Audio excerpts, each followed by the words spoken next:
Hello बच्चा लोग, आज हम देखने जा रहे हैं गाला के सैंपल पेपर्स। जिसकी अगर बात करें तो जो बच्चे 10th में स्टडी कर रहे हैं मैथमेटिक्स में बेसिक जिन्होंने लिया है उनके लिए ये पेपर बहुत काम के हो सकते हैं, तो वो इनको जरूर ट्राई करें। जो बच्चे एनसीईआरटी की स्टडी कर चुके हैं, जिनको लग रहा है कि सर अब हमें पेपर्स की प्रैक्टिस करने हैं, तो उनके लिए बहुत अच्छे पेपर साबित हो सकते हैं। ऑलरेडी हमारे प्रोटोन के सुप्रीम सैंपल पेपर्स भी होते हैं, तो उनका भी आप लाभ ले सकते हो। लिंक डिस्क्रिप्शन में आपको दिख जाएगी, जिससे आप वहां से पेपर्स का solution as well as papers को प्रैक्टिस के लिए उठा सकते हो। देखो यहाँ पे अगर देखा जाए तो यहाँ पे क्वेश्चन पेपर 4 की हम बात करेंगे, जिसमें सेक्शन ए के अंदर सभी जानते हो 1 से लेकर 24 तक 1 मार्क्स वाले क्वेश्चन देखे जाते हैं। तो यहाँ पे पहला क्वेश्चन आपके सामने ये रहा, if 33x plus 27y equal to 147, 27x plus 33y equal to 153, then the value of x plus y is what? मैंने कहा देखो यहाँ पे लीनियर इक्वेशन का ये सवाल है, जिसमें दिया है 33x plus 27y equal to 147 which is my equation 1, as well as यहाँ पे देखा जाए तो 27x plus 33y equal to 153 which is my equation 2। अगर आप गौर से देखोगे तो आपको यहाँ पे दिखेगा कि भाई यहाँ क्रॉस में कोएफिशिएंट सेम है। जब भी क्रॉस में कोएफिशिएंट आपको सेम दिख जाए, आपको समझ जाना है कि यहाँ इक्वेशन 1 + 2 करना चाहिए और 1 - 2 करना चाहिए, जिससे आपको नए वाले एकदम इजी वाले इक्वेशन मिलेंगे जो आपको बहुत मदद कर देंगे। अब बच्चे ने क्या किया, सर जी यहाँ पे अगर हम 1 + 2 करते हैं तो देखिए जरा क्या हो जाता है, इन दोनों का प्लस 33 + 27 बच्चा जानता है 60x होता है, और 27 + 33 मतलब कि 60y होगा। अगर इनको ऐड करेंगे तो 147 + 153 बिकम 300। मैंने कहा यार यहाँ पे 60 हम कॉमन ले सकते हैं, तो यहाँ पे अगर मैं 60 कॉमन लूंगा तो अंदर बचेगा x + y = 300। देखो ये 60 डिवाइड में जाते ही क्या होगा, ये 0 0 कैंसिल होगा और 6 5 जा, इसका मतलब आपको मिलने वाला है x + y = 5। और सवाल में उन्होंने यहाँ पे बहुत डिटेल में कुछ नहीं मांगा, सिर्फ x + y ही मांगा है, जिसका आंसर क्या है 5 है। तो इस तरीके से ऐसे सवालों से आप डील कर सकते हो। अगला सवाल दिया है, if this equation 2x square minus kx plus k has equal roots, then value of k is what? मैंने कहा भाई यहाँ पे उन्होंने इक्वल रूट्स दे दिया, इसका मतलब d की वैल्यू क्या हो जाती है 0। क्वाड्रेटिक इक्वेशन ने हमें ये सिखाया है, d की वैल्यू क्या होती है भाई, b² - 4ac = 0। अब मैंने कहा देखो यहाँ पे अगर आप गौर से देखोगे, इसे कंपेयर करोगे ax² + bx + c से, तो a की वैल्यू 2 मिलेगी, b की वैल्यू -k मिलेगी और c की वैल्यू भी k मिलेगी। तो यहाँ पे रख देते हैं। देखो यहाँ पे b की वैल्यू रखते ही -k² - 4 × a × c, इन सभी की वैल्यू मैंने यहाँ से यहाँ रख दी। और बच्चे ने कहा सर जी यहाँ पे हमें पता है -k² तो k² होता है, 4 2 जा 8 होता है, ये है k = 0। अब कुछ ने कहा सर यहाँ से k कॉमन ले ले, मैंने कहा बिल्कुल लेना चाहिए। देखो अगर आप यहाँ पे k कॉमन लोगे तो यहाँ k - 8 बचेगा which is equal to 0।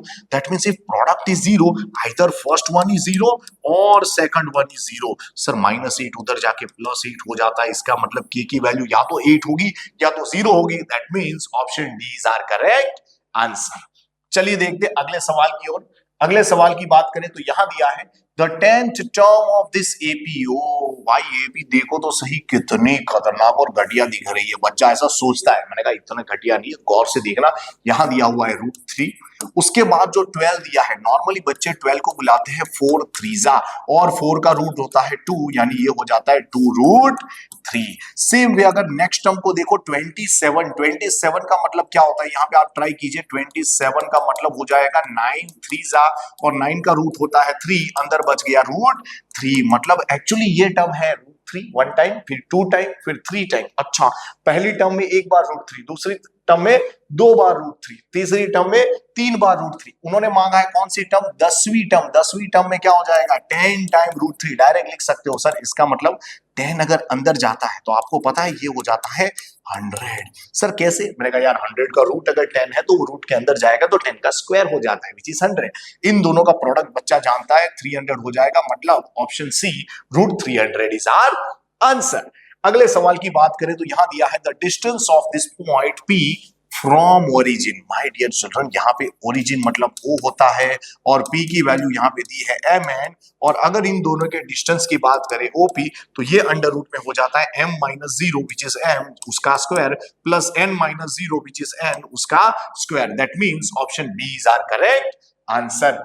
अगले सवाल की अगर चर्चा करें तो यहां दिया है sine theta into cosec theta upon cos theta equal to what. मैंने कहा ट्रिगोनोमेट्री का बड़ा आसान सवाल। साइन इंटू कॉसेक 1 होता है माय डियर, नीचे दिया हुआ है कॉस थीटा और कॉस का रेसिप्रोकल हो जाता है sec theta, that means C is your answer. अगले सवाल की अगर चर्चा करें तो यहां दिया हुआ है some observation are arranged in ascending order. ओहो, असेंडिंग ऑर्डर में हम कब अरेंज करते थे? जब हम मीडियन ढूंढना चाहते थे। देखते हैं यहाँ पे क्या दिया है ना। यहाँ पे असेंडिंग ऑर्डर में ये नंबर्स देखो, ये 4 है और यहाँ पे 4 मतलब टोटल 8 ऑब्जर्वेशन है। नंबर ऑफ ऑब्जर्वेशन 8 है, मतलब ये हो गया इवन नंबर। अच्छा, if median of this data is 35 then x equal to what. देखो मीडियन दे दिया है, मीडियन। अच्छा, मतलब हम पता ही था भाई मीडियन ही होगा, तभी असेंडिंग या डिसेंडिंग ऑर्डर में हम अरेंज करते हुए। अच्छा, अब देखो मीडियन उन्होंने क्या दिया है 35। मैंने कहा मीडियन का फॉर्मूला नॉर्मली क्या होता है कि भाई जो यहाँ पे n/2 नंबर का डेटा है ना, n/2th data plus n/2 plus 1th data divide by 2 है ना, ये दो डिवाइड बाय 2 ये वाला फॉर्मूला। बट मैं आपको सिंपली बता दूं मीडियन का मतलब होता है मिडल डेटा। तो ये फॉर्मूला अगर आपको ना पता हो तो भी आप आराम से इसके सवालों को बना सकते हो। किस तरीके से मैं यहाँ पे आपको बताने की कोशिश कर रहा हूं। आप देखिए जरा बीच में कौन से डेटा आ रहे हैं। मैंने कहा देखो यहाँ पे और यहाँ पे अगर हम खड़े हैं तो एक स्टेप में आगे जाऊंगा, ये एक स्टेप पीछे आएगा, एक स्टेप में आगे जाऊंगा, एक स्टेप ये पीछे आएगा। तो लास्ट में एक स्टेप में यहाँ आगे आया, यहाँ कोई और एक स्टेप पीछे आया। इसका मतलब ये दोनों हमें मिडल में दिख रहे हैं। अच्छा, मुझे तो इसके भी मिडल में जाना है, मतलब इसकी एवरेज लेनी पड़ेगी जिससे मुझे मीडियन मिल सकता है। और आप देखिए जरा दोनों को अगर मैं प्लस कर दूं, डिवाइड बाय 2 करूं, है ना, मतलब x plus 3 plus x plus 9 divide by 2 कर दूं तो मुझे उसकी एवरेज मिल जाएगी, मतलब मिडल डेटा मिल जाएगा। तो मैंने कहा देखो जरा यहाँ पे करने से ऐसे क्या होगा। देखो मीडियन की वैल्यू यहाँ पे दी हुई थी 35, यहाँ पे x प्लस x हो जाता है 2x, 9 प्लस 3 हो जाता है 12, नीचे है 2। अब 2 ने कहा मैं इधर जाऊंगा, मैंने कहा आजा चलो यहाँ पे। ये कितना हो जाता है? ये हो जाता है 70। अच्छा, ये है 2x प्लस 12।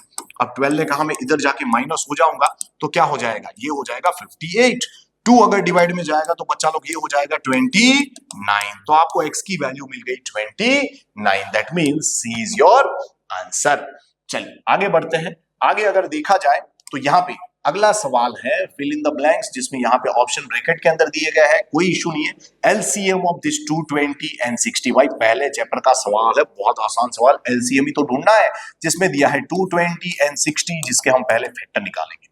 सर नॉर्मली हमें पता है कि इसमें जो कॉमन फैक्टर हो वो HCF होता है। मैंने कहा वो 20 हमें दिख रहा है, देखो 20 इंटू 22 है, मतलब 2 इंटू 11।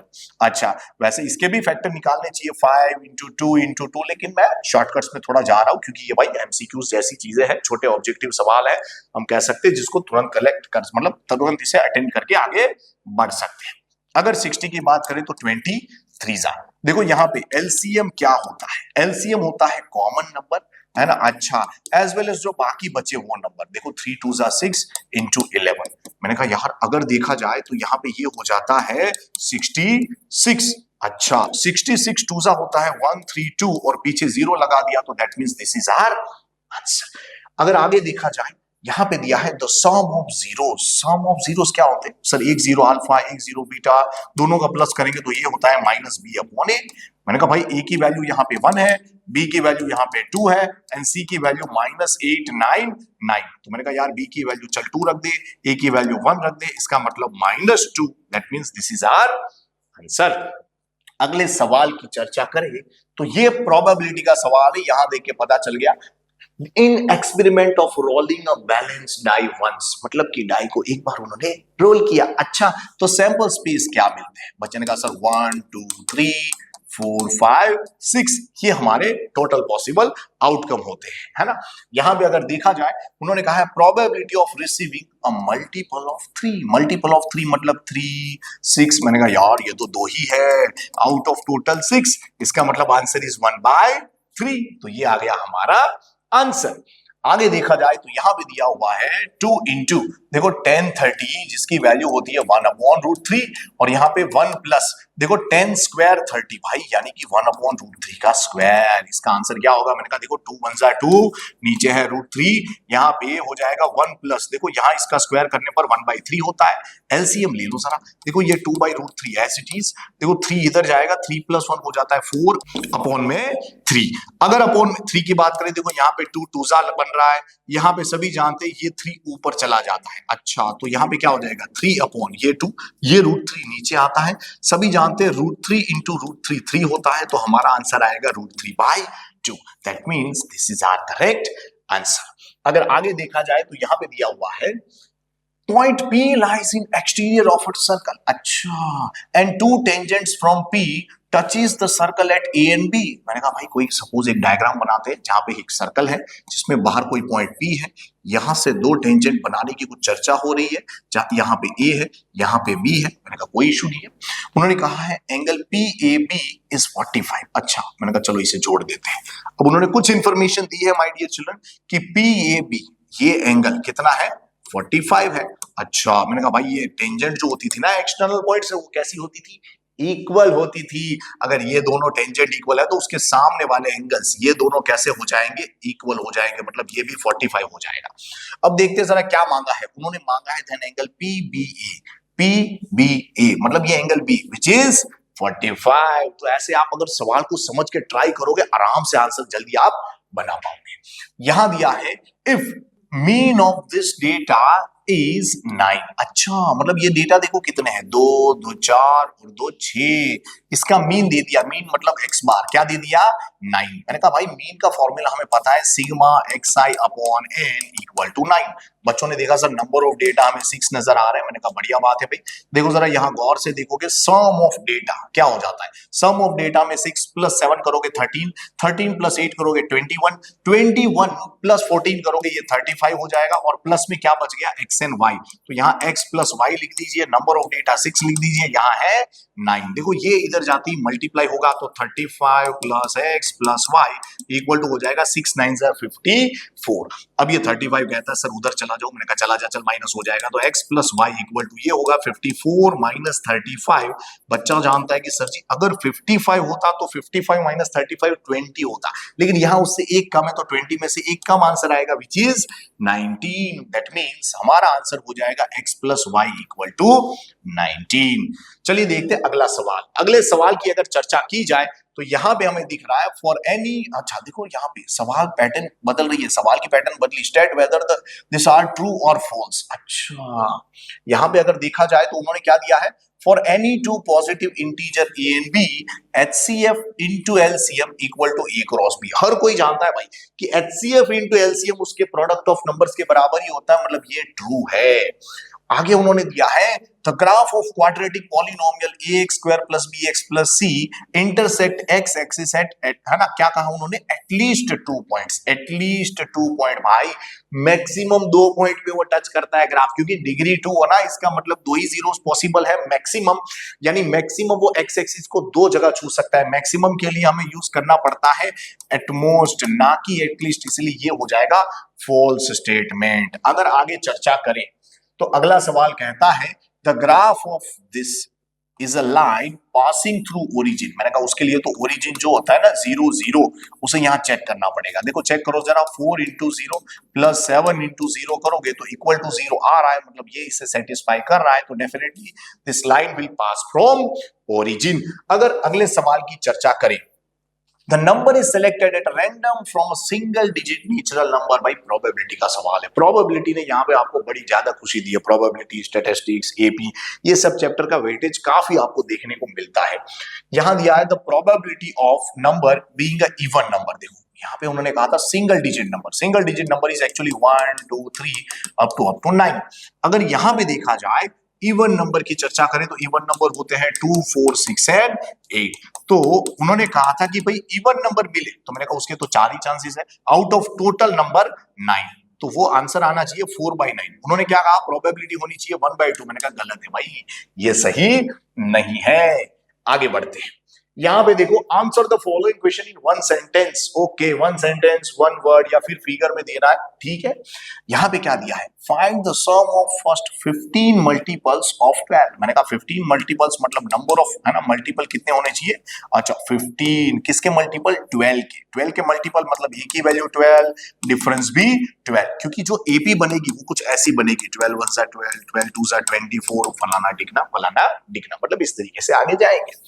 अब उन्होंने सम ढूंढने को कहा था, मैंने कहा सम का फॉर्मूला होता है SN इक्वल टू, देखो जब भी डीएनए दिया हो SN का फॉर्मूला होता है n/2 2a plus n minus 1 into D. मैंने कहा चलिए वैल्यू रखने की कोशिश करते हैं।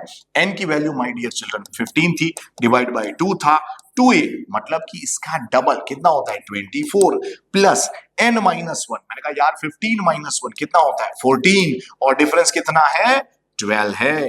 अब देखो यहाँ पे अगर आप 2 इन दोनों के डिवाइड में भेज दे तो आपको यहाँ पे 12 मिल जाता, और यहाँ पे आपको क्या मिल जाता 7 मिल जाता। अब बच्चों ने कहा सर ये 12 है, और ये 12 7 से आप जानते हो क्या होता है। मैंने कहा बिल्कुल जानते हैं, ये होता है 84।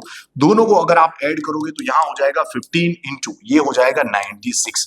मैंने कहा देखो 96 इंटू 15 करना हो तो आप यहाँ पे क्या करोगे, पहले 10 सा करोगे विच इज 960, फिर 5 सा करोगे। अब 5 सा किसी को ना आता हो तो इसका आधा कर दो विच इज 480, है ना। अच्छा, दोनों को ऐड करो, ये 0, 8 प्लस 6 14, तो 4 यहाँ पे 1 यहाँ पे, और ये 10 प्लस 4 14, मतलब आंसर आएगा 1440। तो इस तरीके से ऐसे सवालों से हम डील कर सकते हैं। अगले सवाल की चर्चा करें तो यहां उन्होंने कहा है the common point of a circle and the tangent is known as wide.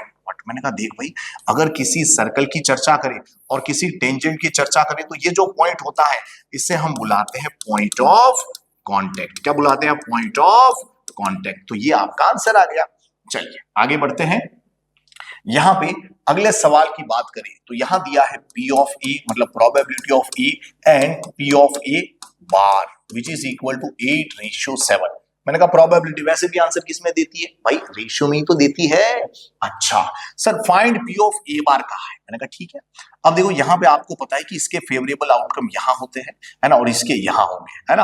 अच्छा मैंने कहा टोटल की बात करें तो देखो हमें पता है कि यहाँ इन दोनों का प्लस करेंगे तो ये फेवरेबल ये अनफेवरेबल, मतलब टोटल क्या हो जाएगा 8 + 7 15। तो आपसे अगर P ऑफ A बार मांगा है तो आप डायरेक्टली लिख सकते हो ये हमारे फेवरेबल मतलब हमें A बार में तो यही चाहिए, और अपॉन टोटल 15, तो ये हमारा आंसर हो जाएगा। अगर आपसे P ऑफ A मांगते तो आप 8/15 लिख देते, चल जाता। ठीक है, डायरेक्ट ऐसे आंसर लिखिए और मजे कीजिए। आगे दिया है for a given data z equal to 15, x bar equal to 15, find the m। देखो आपको मैंने पहले भी कहा है कि एम्पिरिकल रिलेशनशिप यहाँ पे बड़ा ही फेमस है और उसका सवाल हमारे सामने है। अगर देखा जाए तो यहाँ पे क्या दिख रहा है, देखो यहाँ पे ये तीनों के बीच का रिश्ता हमें याद आ रहा है, z equal to 3m minus 2x bar. एक बात याद रखना, तीनों की वैल्यू ऑलमोस्ट सिमिलर होती है, इसीलिए अगर यहाँ पे 2 की वैल्यू सेम दी हो तो तीसरा वाला उससे बराबर ही हो जाता है। अच्छा सर यहाँ पे z की वैल्यू 15 है, मैंने कहा ठीक है 3m as it is 2 into देखो x बार कितना दिया है 15, मैंने कहा 15 2 जा 30 होता है, इधर जाके प्लस हो जाएगा तो 3m इक्वल टू आपको मिलेगा 45। अगर 3 ने डिवीजन में गया ना तो ये हो जाएगा 15, मतलब आपको मीडियन कितना मिल गया 15, तो ये आ गया आपका आंसर। आगे अगर बढ़ा जाए तो अगला सवाल यहाँ पे मैच द फॉलोइंग वाले आ चुके हैं, जिसमें हमें पता है कि नॉर्मली फॉर्मूलाज वाले सवाल ज्यादा पूछे जाते हैं, जिससे क्या हो कि बच्चे का फॉर्मूला वाला हिस्सा भी स्ट्रांग हो और बाकी सवाल बनाने में उसे थोड़ी मदद मिल जाए। देखो यहाँ पे दिया है area of base of cylinder. मैंने कहा यार सिलेंडर का बेस तो सर्कुलर होता है, सर्कल का एरिया होता है पाई आर स्क्वायर। ये रहा curve surface area of hemisphere, भाई curve surface area of hemisphere याद है आपको 2 पाई आर स्क्वायर, मतलब भाई ये रहा आंसर। चलिए आगे बढ़ते हैं। लेंथ ऑफ माइनर आर्क, अरे भाई वो होता है pi r theta upon 180, direct formula. ओहो, area of minor sector which is pi r square theta upon 360, तो ये रहा हमारा आंसर। चलिए आगे बढ़ते हैं। आगे आ चुका है हमारा सेक्शन बी, यानी कि 2 मार्क्स वाले सवाल, जिसमें पहला सवाल हमें पता है नॉर्मली चैप्टर नंबर 2 का देखा जाता है, और ये रहा जो दिया हुआ है find the zeros of quadratic polynomial. मैंने कहा भाई हर कोई जानता है कि फॉर क्वाड्रेटिक पॉलिनोमियल के लिए, यानी कि जीरोस अगर कभी भी मांगा जाए तो फॉर जीरोस हम लिख सकते हैं for zeros this must be 0, x² - 24x + 143 equal to 0। अब हमें क्या करना होता है, इस 143 के ऐसे फैक्टर निकालने होते हैं कि हमें -24 मिल जाए। तो बच्चे ने कहा सर आपने बताया था कि जब ये पॉजिटिव और यहाँ पे नेगेटिव हो तो यहाँ जो भी नंबर्स मिलते हैं उनका क्या करना है, दोनों को नेगेटिव साइन देनी है। सर हमें एक बात याद आ रही है कि शायद ये 13 इंटू 11 सा होता है। मैंने कहा सही है, लेकिन इसको माइनस दोगे ना तो आपको क्या मिलेगा, -13 है ना, और प्लस में -11। देखो इसका आंसर -24 भी हो जाता है और यहाँ माइनस माइनस प्लस करने पर इन दोनों का प्रोडक्ट 143 भी हो जाता है। तो इस तरीके से अगर आप फैक्टर ढूंढोगे तो आपको माइनस प्लस का लोचा होने के चांसेस नहीं रहेंगे। चलिए आगे बढ़ते हैं। अब -24 को बच्चा स्प्लिट कर सकता है -13 एंड -11। तो चलिए ट्राई करते हैं। एक्स स्क्वायर माइनस ये 13x minus 11x plus 143 equal to 0। घरे जी ने खाजो गर्मा गर्म 0। चलिए आगे बढ़ते हैं। यहां पे अगर देखा जाए तो दो टर्म्स हमें दिख रही है, दो टर्म्स, दोनों में से कुछ तो कॉमन निकलेगा, है ना, क्योंकि 4 टर्म में हम दो को टारगेट करते थे। यहां से मैंने कहा चल x को बाहर निकल, यहां बचेगा x माइनस 13। यहां से मैंने कहा -11 बाहर निकलेगा तो अंदर साइन भी चेंज होगी, और 11 बाहर निकला है तो यहाँ x बचेगा और यहाँ बचेगा 13। याद रखना यहाँ पे सेम टर्म मिलनी ही चाहिए, नहीं तो लोचा हो गया है, समझ लो। ये सेम मिला मतलब आप सही हो, नहीं तो कुछ कैलकुलेशन में लोचा हुआ है, और ज्यादातर लोचे बच्चे यही मारते हैं फैक्टर ढूंढने में, है ना। तो उसकी मैंने पैटर्न हर सवालों में बताई है जिससे आपको पता चल सके, तो अच्छे से देखिएगा। देखो ये मैंने कहा बाहर निकलो, x माइनस 13 बाहर निकलती, अंदर क्या बचेगा, x minus 11। Sir if product is 0 we can say either first one is 0 और सेकंड वन इज 0। मैंने कहा -13 उधर जाके क्या हो जाएगा, +13, ये उधर जाके हो जाएगा +11। तो आपका आंसर आपके सामने है।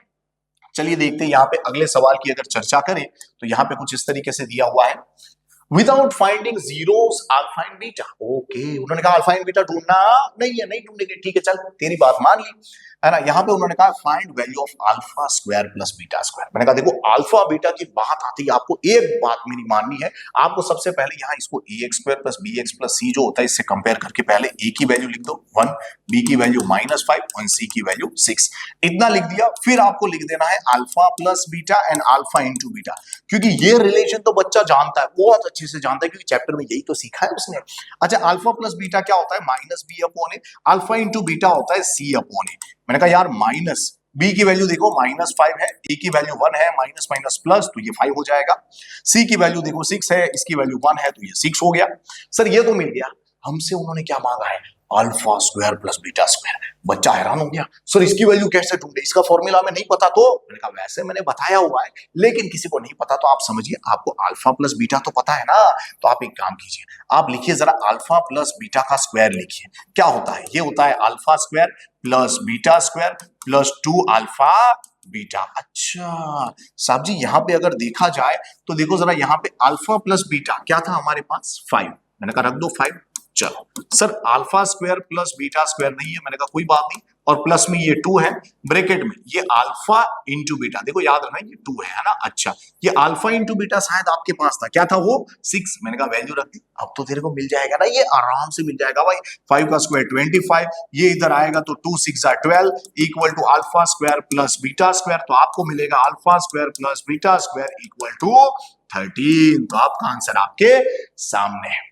चलिए देखते हैं अगले सवाल की ओर। अगला सवाल दिया है फाइंड द डिस्क्रिमिनेंट। ओहो, डिस्क्रिमिनेंट ढूंढना बच्चे के लिए बड़ा ही आसान हो जाता है। यहाँ पे उन्होंने क्या दिया है, देखो जरा, यहाँ पे दिया है ये ax square plus bx plus c, जो फ्रैक्शन में दिया है। मुझे फ्रैक्शन वैसे पसंद नहीं है, बट ठीक है, अगर रखना हो तो रहने देंगे। And hence find the nature of roots, nature of roots भी हमें ढूंढना है। मैंने कहा ठीक है चलो, अब आप एक काम कर सकते हो, अगर आपको फ्रैक्शन अच्छा ना लगे तो आप इसको सिंप्लीफाई कर सकते हो, जिससे क्या हो जाएगा, आपको कैलकुलेशन में थोड़ा अच्छा लगेगा, क्योंकि फ्रैक्शन रूट इन सब से कैलकुलेशन करने में बच्चे को अच्छा नहीं लगता, कुछ बच्चों को, वैसे कुछ टैलेंटेड बच्चे तो हर सवालों को करने के लिए तैयार होते हैं। चलिए आगे बढ़ते हैं। यहां पे अगर देखा जाए तो ये दिया है 3x square minus 2x plus 1/3 equal to 0। मैंने कहा चल एलसीएम लेंगे तो देखो 3 इधर जाएगा तो 9x square minus 6x plus 1 equal to 0। ये उधर जाएगा तो आपको मिलेगा 9x square minus 6x plus 1 equal to 0। अगर मैं इसे कंपेयर कर दूं, है ना, इसे मैं कंपेयर कर दूं किससे, कंपेयर विद स्टैंडर्ड फॉर्म, है ना, which is ax square plus bx plus c equal to 0। तो a की वैल्यू बच्चा जानता है 9 होगा, b की वैल्यू क्या होगी -6 एंड c की वैल्यू 1। सर ये क्यों ढूंढा? अरे उन्होंने मांगा है डिस्क्रिमिनेंट रे। डिस्क्रिमिनेंट का फॉर्मूला जानता है कि नहीं जानता है? क्या होता है? अरे डिस्क्रिमिनेंट मतलब बी स्क्वायर माइनस 4ac। अच्छा सर बी की वैल्यू भी है हमारे पास 4 इंटू ए एन सी की भी है। कहां पे है? ये रही। बी की वैल्यू है -6, ए एन सी की वैल्यू है 9 एंड 1 रेस्पेक्टिवली। भाई यहाँ पे 6 का स्क्वायर होता है 36, 4 9 36 इक्वल टू आ गया 0। अच्छा ये 0 आ गया, इसका मतलब क्या होता है भाई? कभी भी डिस्क्रिमिनेंट की वैल्यू 0 आए इसका मतलब है roots are real and equal. तो नेचर ऑफ रूट्स भी आपने लिख दिया। चलिए बढ़ते हैं अगले सवाल की ओर। अगला सवाल दिया है which term of this AP, कौन सी टर्म? मैंने कहा यार मान लेते कोई nth नंबर की टर्म है, मतलब ए एन, उसको मैंने बुलाया, ठीक है। कौन सी टर्म मतलब आपको समझना है, एन ढूंढना है। अच्छा, of this AP is 132 more than 54th term. मैंने कहा भाई 54th टर्म मतलब ये 54 उससे कितना ज्यादा होना चाहिए? 132। मैंने कहा कोई इशू नहीं, बच्चा जानता है ए एन का फॉर्मूला है ना, खुशी खुशी लिखेगा सर जी ये होता है a plus n minus 1 into d, ये होता है a plus 53 into d plus 132। यहाँ पे अगर देखा जाए तो आप वैल्यू जानते हो, देखो यहाँ पे पहले ए कैंसिल हो जाएगा। जब आगे बढ़ते हैं यहाँ एन माइनस 1 इंटू, मुझे डी बताइए क्या लग रहा है? बच्चे ने कहा सर ए की वैल्यू 3 है। मैंने कहा जरूरत नहीं है, डिफरेंस देखो 15 माइनस 3 कितना होता है? 12 होता है। यहाँ 53 इंटू ये क्या होगा? 12 होगा, प्लस मैंने इसको गौर से देखा 132 क्या 12 के टेबल में आता है? बच्चों ने कहा यस सर ये 12 इंटू 11 सा हो जाता है। और बच्चा सोच रहा है सर आपने ऐसा क्यों लिखा? मैंने कहा भाई अगर ये 12 डायरेक्टली डिवाइड में भेज दूंगा तो यहाँ पे ये इन दोनों को कैंसिल आउट कर देगा और n माइनस 1 इक्वल टू, देखो कैलकुलेशन कितना इजी हो जाएगा, 53 प्लस 11 विच इज एक्चुअली 64, ये उधर जाएगा तो n इक्वल टू हो जाएगा 65। तो इसीलिए मैंने यहाँ पे इसको ऐसे लिखा था ताकि कैलकुलेशन कैसा हो जाए? इजी। चलिए बढ़ते हैं अगले सवाल की ओर। अगला सवाल वापस एपी का हमारे सामने है, यहां देख के पता चल जाता है the first term of AP is 5। My dear children a की वैल्यू आपको 5 नजर आ रही है and the last term is 45, last term l जिसको हम ए एन भी बुलाते हैं which is 45। The sum is, अरे भाई एस एन भी दे दिया उन्होंने, बहुत सारी चीजें दे दी which is 400। Find the number of terms and the common difference, मतलब नंबर ऑफ टर्म भी मांग लिया, कॉमन डिफरेंस भी मांग लिया। देखो यार मांगने पे वो उत्तर आया तो बहुत सारी चीजें मांग ली, कोई इशू नहीं है।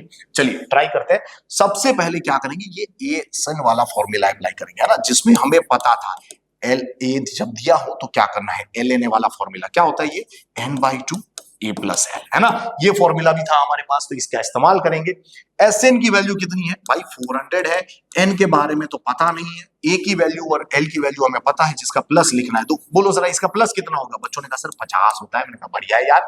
सोचो ये अगर डिवाइड में जाता तो 0 0 कैंसिल हो जाता, 5 इसको 8 सा बुलाता, ये उधर जाता तो आप जानते हो यार 2 8 सा कितना होता है? अरे भाई साहब ये हो जाएगा 16। तो एन आपको 16 मिल चुका है, अब तो बढ़िया बात होगी। अब आप ए एन का फॉर्मूला लगाइए। चलिए क्योंकि एस एन की बारी आ गई तो अब ए एन की बारी है। ए एन का फॉर्मूला क्या होता है भाई? A plus n minus 1 into d. अच्छा सर ए एन की वैल्यू तो 45 है। मैंने कहा ठीक है, चलो ए की वैल्यू 5 है। मैंने कहा ठीक है, चलो ये 16 माइनस 1 इंटू ये क्या है? डी है। मैंने कहा यार ये इधर जाएगा तो माइनस होके 40 बन जाएगा, ये इधर जाएगा तो 15 इंटू डी, अगर 15 डिवाइड में गया तो ये हो जाएगा 40 अपॉन 15। मैंने कहा यार 3 5 जा एंड 8 5 जा, सो आपको डी का आंसर मिल जाएगा 8 अपॉन 3। तो इस तरीके से आप ऐसे सवालों से डील कर सकते हो। अगले सवाल की अगर चर्चा करें तो ये हमें कोऑर्डिनेट ज्योमेट्री का दिख रहा है, यहां पे लिखा है find the point on y axis. मैंने कहा भाई ऑन वाई एक्सिस आप जानते हो क्या होता है? वाई एक्सिस के अंदर एक्स कोऑर्डिनेट 0 होता है। क्यों? वाई एक्सिस में वाई मिलेगा भाई, उसमें एक्स थोड़ी मिलेगा। अच्छा, which is equi distance from this two point. मैंने कहा देखो सबसे पहले आपको बता दो पॉइंट ऑन वाई एक्सिस दिखता कैसा है ना? Point on y axis is P of x comma y. अगर आप लिखने जा रहे हो तो एक्स की वैल्यू 0 है, इसलिए इसको हम लिखेंगे 0 कॉमा वाई। अब बच्चों ने कहा सर अगर ऐसा पॉइंट है जिसमें आपने कहा कि इसकी दूरी है ना, इसकी दूरी किससे? 2 पॉइंट से, a of 6 comma 5 and b of -4, 3 से इक्वल है। कहां पे लिखा है इक्वी डिस्टेंस? यहाँ पे। इसका मतलब है इक्वल है। सर ये पॉइंट पी था? मैंने कहा हाँ। सर इसका मतलब ये पी ए डिस्टेंस हुआ, ये पी बी डिस्टेंस हुआ? मैंने कहा हाँ। सर इसका मतलब P A equal to P B हुआ? मैंने कहा बिल्कुल। सर पीए में तो वो फॉर्मूला लगेगा ना, √x1 - x2² plus y1 - y2²। मैंने कहा बिल्कुल। लेकिन आपको समझना है, रूट अगर अच्छा ना लगे तो दोनों तरफ क्या कर दो? स्क्वायर। मैं लिख रहा हूं जरा, स्क्वायरिंग ऑन बोथ साइड। अब क्या हो जाएगा? ये हो जाएगा pA² इक्वल टू pB², जिसमें अगर आप स्क्वायर करने की कोशिश करोगे तो आपका फॉर्मूला शायद कुछ ऐसा दिखेगा। देखिए जरा, 6 - 0 का स्क्वायर विच इज 6² प्लस है ना, यहाँ पे 5 - y लिखो या y - 5 लिखो, एक ही बात है। तो यहाँ पे हो जाएगा y - 5 का स्क्वायर इक्वल टू पीबी में क्या हो जाएगा? देखो -4 - 0 का स्क्वायर। अच्छा, तो -4 का स्क्वायर। फिर यहाँ पे हो जाएगा y - 3 का स्क्वायर। अच्छा, एक्सपांड करते हैं चलो।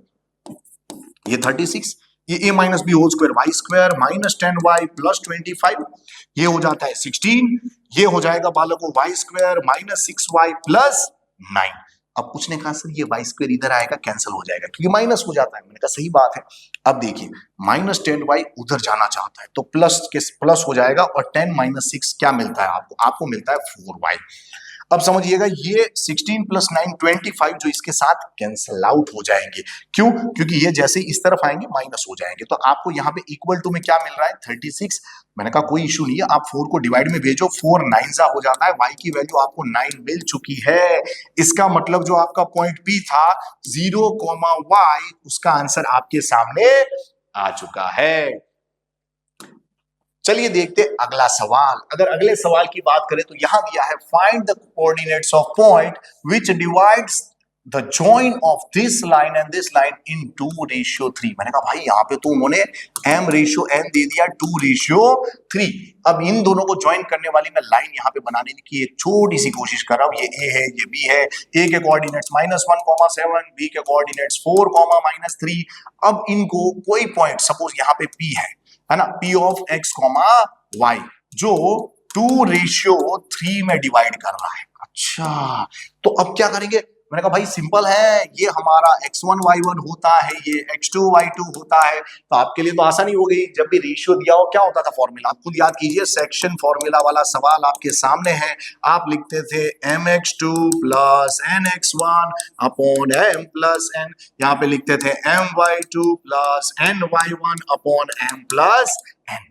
बच्चे ने कहा सर वैल्यू डालते, मैंने कहा बिल्कुल, लेकिन मैंने आपको बताई थी ट्रिक यहाँ पे कि यहाँ पे अगर वैल्यू डालने में गलती हुई तो सवाल में लोचा हो जाता है भाई, आंसर में मतलब लोचा हो जाएगा, सब कुछ गलत हो जाएगा। तो आप क्या करोगे? यहाँ पे m और n की वैल्यू पहले डालोगे, है ना। मैंने आपको ऑलरेडी ट्रिक बता दी है कि आप पहले इसमें क्या करोगे? mn की वैल्यू डालोगे। सर mn की वैल्यू देखो 2 and 3 है, तो यहाँ पे डालेंगे 2 ब्रैकेट 3 ब्रैकेट 2 प्लस 3, यहाँ पे 2 ब्रैकेट 3 ब्रैकेट 2 प्लस 3। अच्छा, फिर x2 x1 जो पीछे से चालू होते हैं तो यहां से वैल्यू लेनी है 4 - 1, चलो रख दो 4 - 1। फिर y2 y1, तो मैंने कहा यार -3 and 7, -3 and 7। तो देखा जाए तो यहां देखो 2 4 जा 8 है, 8 - 3 होगा, कितना होगा? 8 - 3 अगर करोगे 5, नीचे 2 + 3 5। अच्छा, अब देखिएगा जरा, 7 3 जा 21 है, ये 2 3 जा -6, तो 21 - 6 होता है 15। नीचे कितना था? 2 + 3 5। बच्चे जानते सर ये 5 1 जा होता है। मैंने कहा ठीक है सर, ये 5 3 जा होता है, तो मैंने कहा ये भी ठीक है। तो आपको आंसर 1, 3 मिल चुका है। चलिए देखते अगले सवाल की ओर। अगला सवाल दिया है, in triangle PQR right angled at Q। अच्छा, तो मैंने कहा ठीक है, चल एक ट्राइंगल बना जरा, है ना। कोई ट्राइंगल आपने बनाया जिसका नाम PQR है, जो राइट एंगल कहां पे है? Q पे है। ओके, यहाँ पे साथ में उन्होंने दिया है PQ की लेंथ 5 है। मैं यहाँ P लिख देता हूं, यहाँ पे R लिख देता हूं। PQ की लेंथ 5 है। उन्होंने दिया था PR + QR = 25। अगर आप देखोगे तो इस टाइप का सवाल ऑलरेडी एनसीईआरटी में है। मतलब अगर बच्चे एनसीईआरटी अच्छे से करते हैं, या ऐसे कोई पेपर अच्छे से करते हैं, या फिर अगर हमारी मॉड्यूल्स आप कर लो, या हमारे प्रोटोन के सैंपल पेपर्स कर लो, तो आपका काम समझ लीजिए हो जाएगा। कोई भी एक भी चीज अगर आप अच्छे से करते हो तो आपको बड़ा अच्छा फायदा मिलने वाला है। अगर देखा जाए तो यहाँ पे मैं एक काम करना चाहूंगा कि लेट किसी को एक कुछ नाम दे देते हैं, मान लेते हैं लेट QR, इसका नाम लिख लेते हैं X। अच्छा सर इससे क्या होगा, मैंने कहा यहाँ पे आपको दिखेगा PR plus x equal to 25, तो ये उधर जाएगा ना, तो आपको PR की वैल्यू मिल जाएगी 25 माइनस एक्स। अच्छा देखो जरा यहाँ पे आपने ये है ना QR को x मान लिया था, इसकी वजह से ये मिला 25 माइनस एक्स, तो बचने का सर ये राइट एंगल ट्राइंगल है।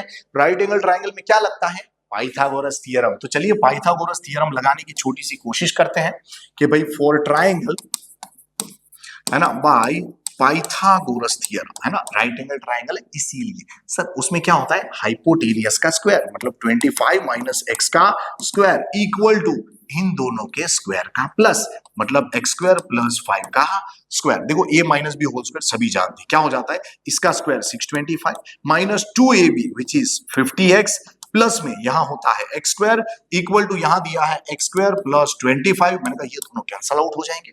अब देखना माइनस 50x इधर जाते ही प्लस हो जाएगा, ये इधर जाके ही माइनस होगा तो ये 600 होगा, ये डिवाइड में जाएगा तो 0 0 कैंसल 5 12 जा, मतलब आपको x की वैल्यू मिल चुकी है माय डियर चिल्ड्रन 12। अच्छा सर ये 12 मिल गई, मैंने कहा हाँ सर तो 25 माइनस 12 कितना होगा, मैंने कहा 13, तो ये भी मिल गया। अच्छा चलो सब कुछ आपको मिल चुका है, ठीक है आपने यहाँ x लिख दिया, जो क्या था ये था आपका QR, साथ में आपको ये PR भी मिल गया कि सर इस पर से हमें PR मिल जाएगा 25 माइनस एक्स विच इज 13। मैंने कहा सही है।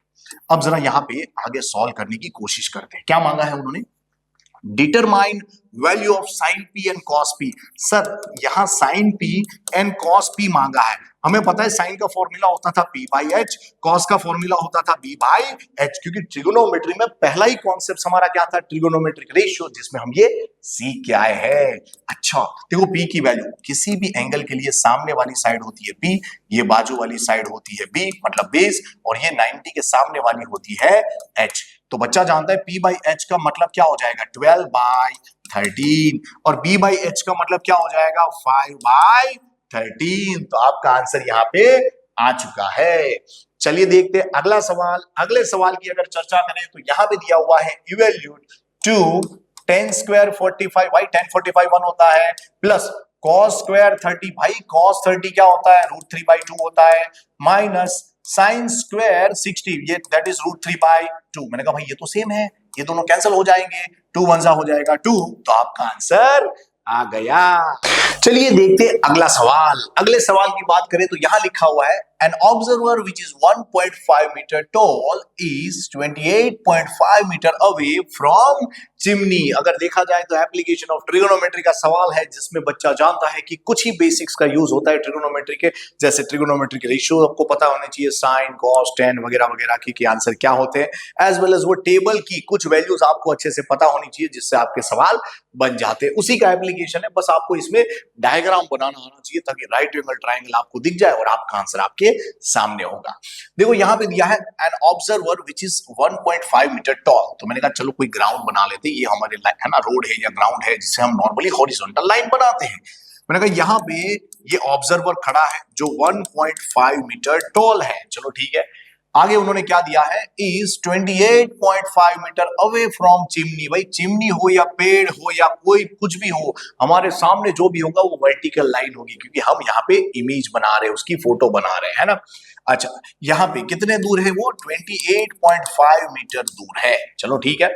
The angle of elevation of top of the chimney from her I is 45 degree. यहां पे दिया है the angle of elevation of top of chimney from her eyes is 45 degree. यहां से उन्होंने क्या कहा कि भाई उसकी आंखों से अगर यहां पे देखा जाए उसके टॉप को, तो यहाँ एंगल ऑफ एलिवेशन दिया हुआ है। हर कोई जानता है भाई क्या होता है यहाँ पे एंगल ऑफ एलिवेशन, आप जब भी बना रहे हो और जहां से आप देख रहे हो ना वहां पे इमेजिनरी लाइन होनी चाहिए। अगर आप यहाँ ऊपर चढ़ गए तो भी और यहाँ पे हो तो भी, क्यों, क्योंकि भाई देखो यहाँ हाइट मेंशन है, अगर हाइट मेंशन नहीं होती तो यहाँ पे हम इसे पॉइंट सोर्स मान लेते हैं ग्राउंड का, लेकिन जब हाइट मेंशन हो इसका मतलब हमें यहां से इमेजिनरी लाइन एक बनानी पड़ेगी। अब बच्चे ने कहा सर यहां पे हमें पता है यहाँ एंगल दिया है 45 डिग्री। मैंने कहा कोई इशू नहीं है, ये जो लाइन होगी ये पैरेलल होती है बेस से। क्या होती है, पैरेलल होती है बेस से। यहां पे दिया हुआ है what is the height of chimney. भाई हाइट ऑफ चिमनी मांगी है, मैंने कहा हाइट ऑफ चिमनी मान लेता हूं मैं h है। तो भाई किसी ने कहा सर ये आप जानते हो 1.5 होता है, मैंने कहा सही है। तो ये जो हिस्सा बचा वो क्या होगा, मैंने कहा h माइनस 1.5 अब बच्चे ये भी जानते हैं कि ये दोनों दूरी सेम होगी। अच्छा, तो ये हो जाएगा 28.5। मैंने कहा यस।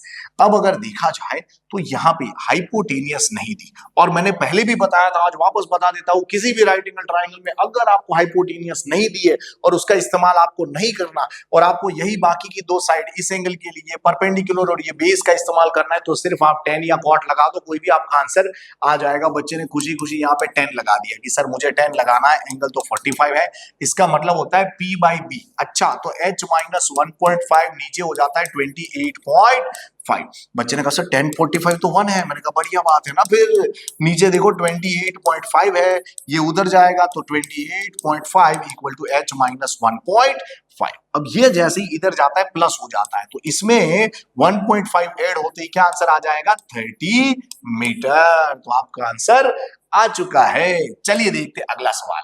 अगला सवाल है a vessel is in the form of hollow hemisphere. भाई यहाँ पे ये सरफेस एरिया एंड वॉल्यूम आ गया, जिसकी कैलकुलेशन थोड़ी मजेदार होती है।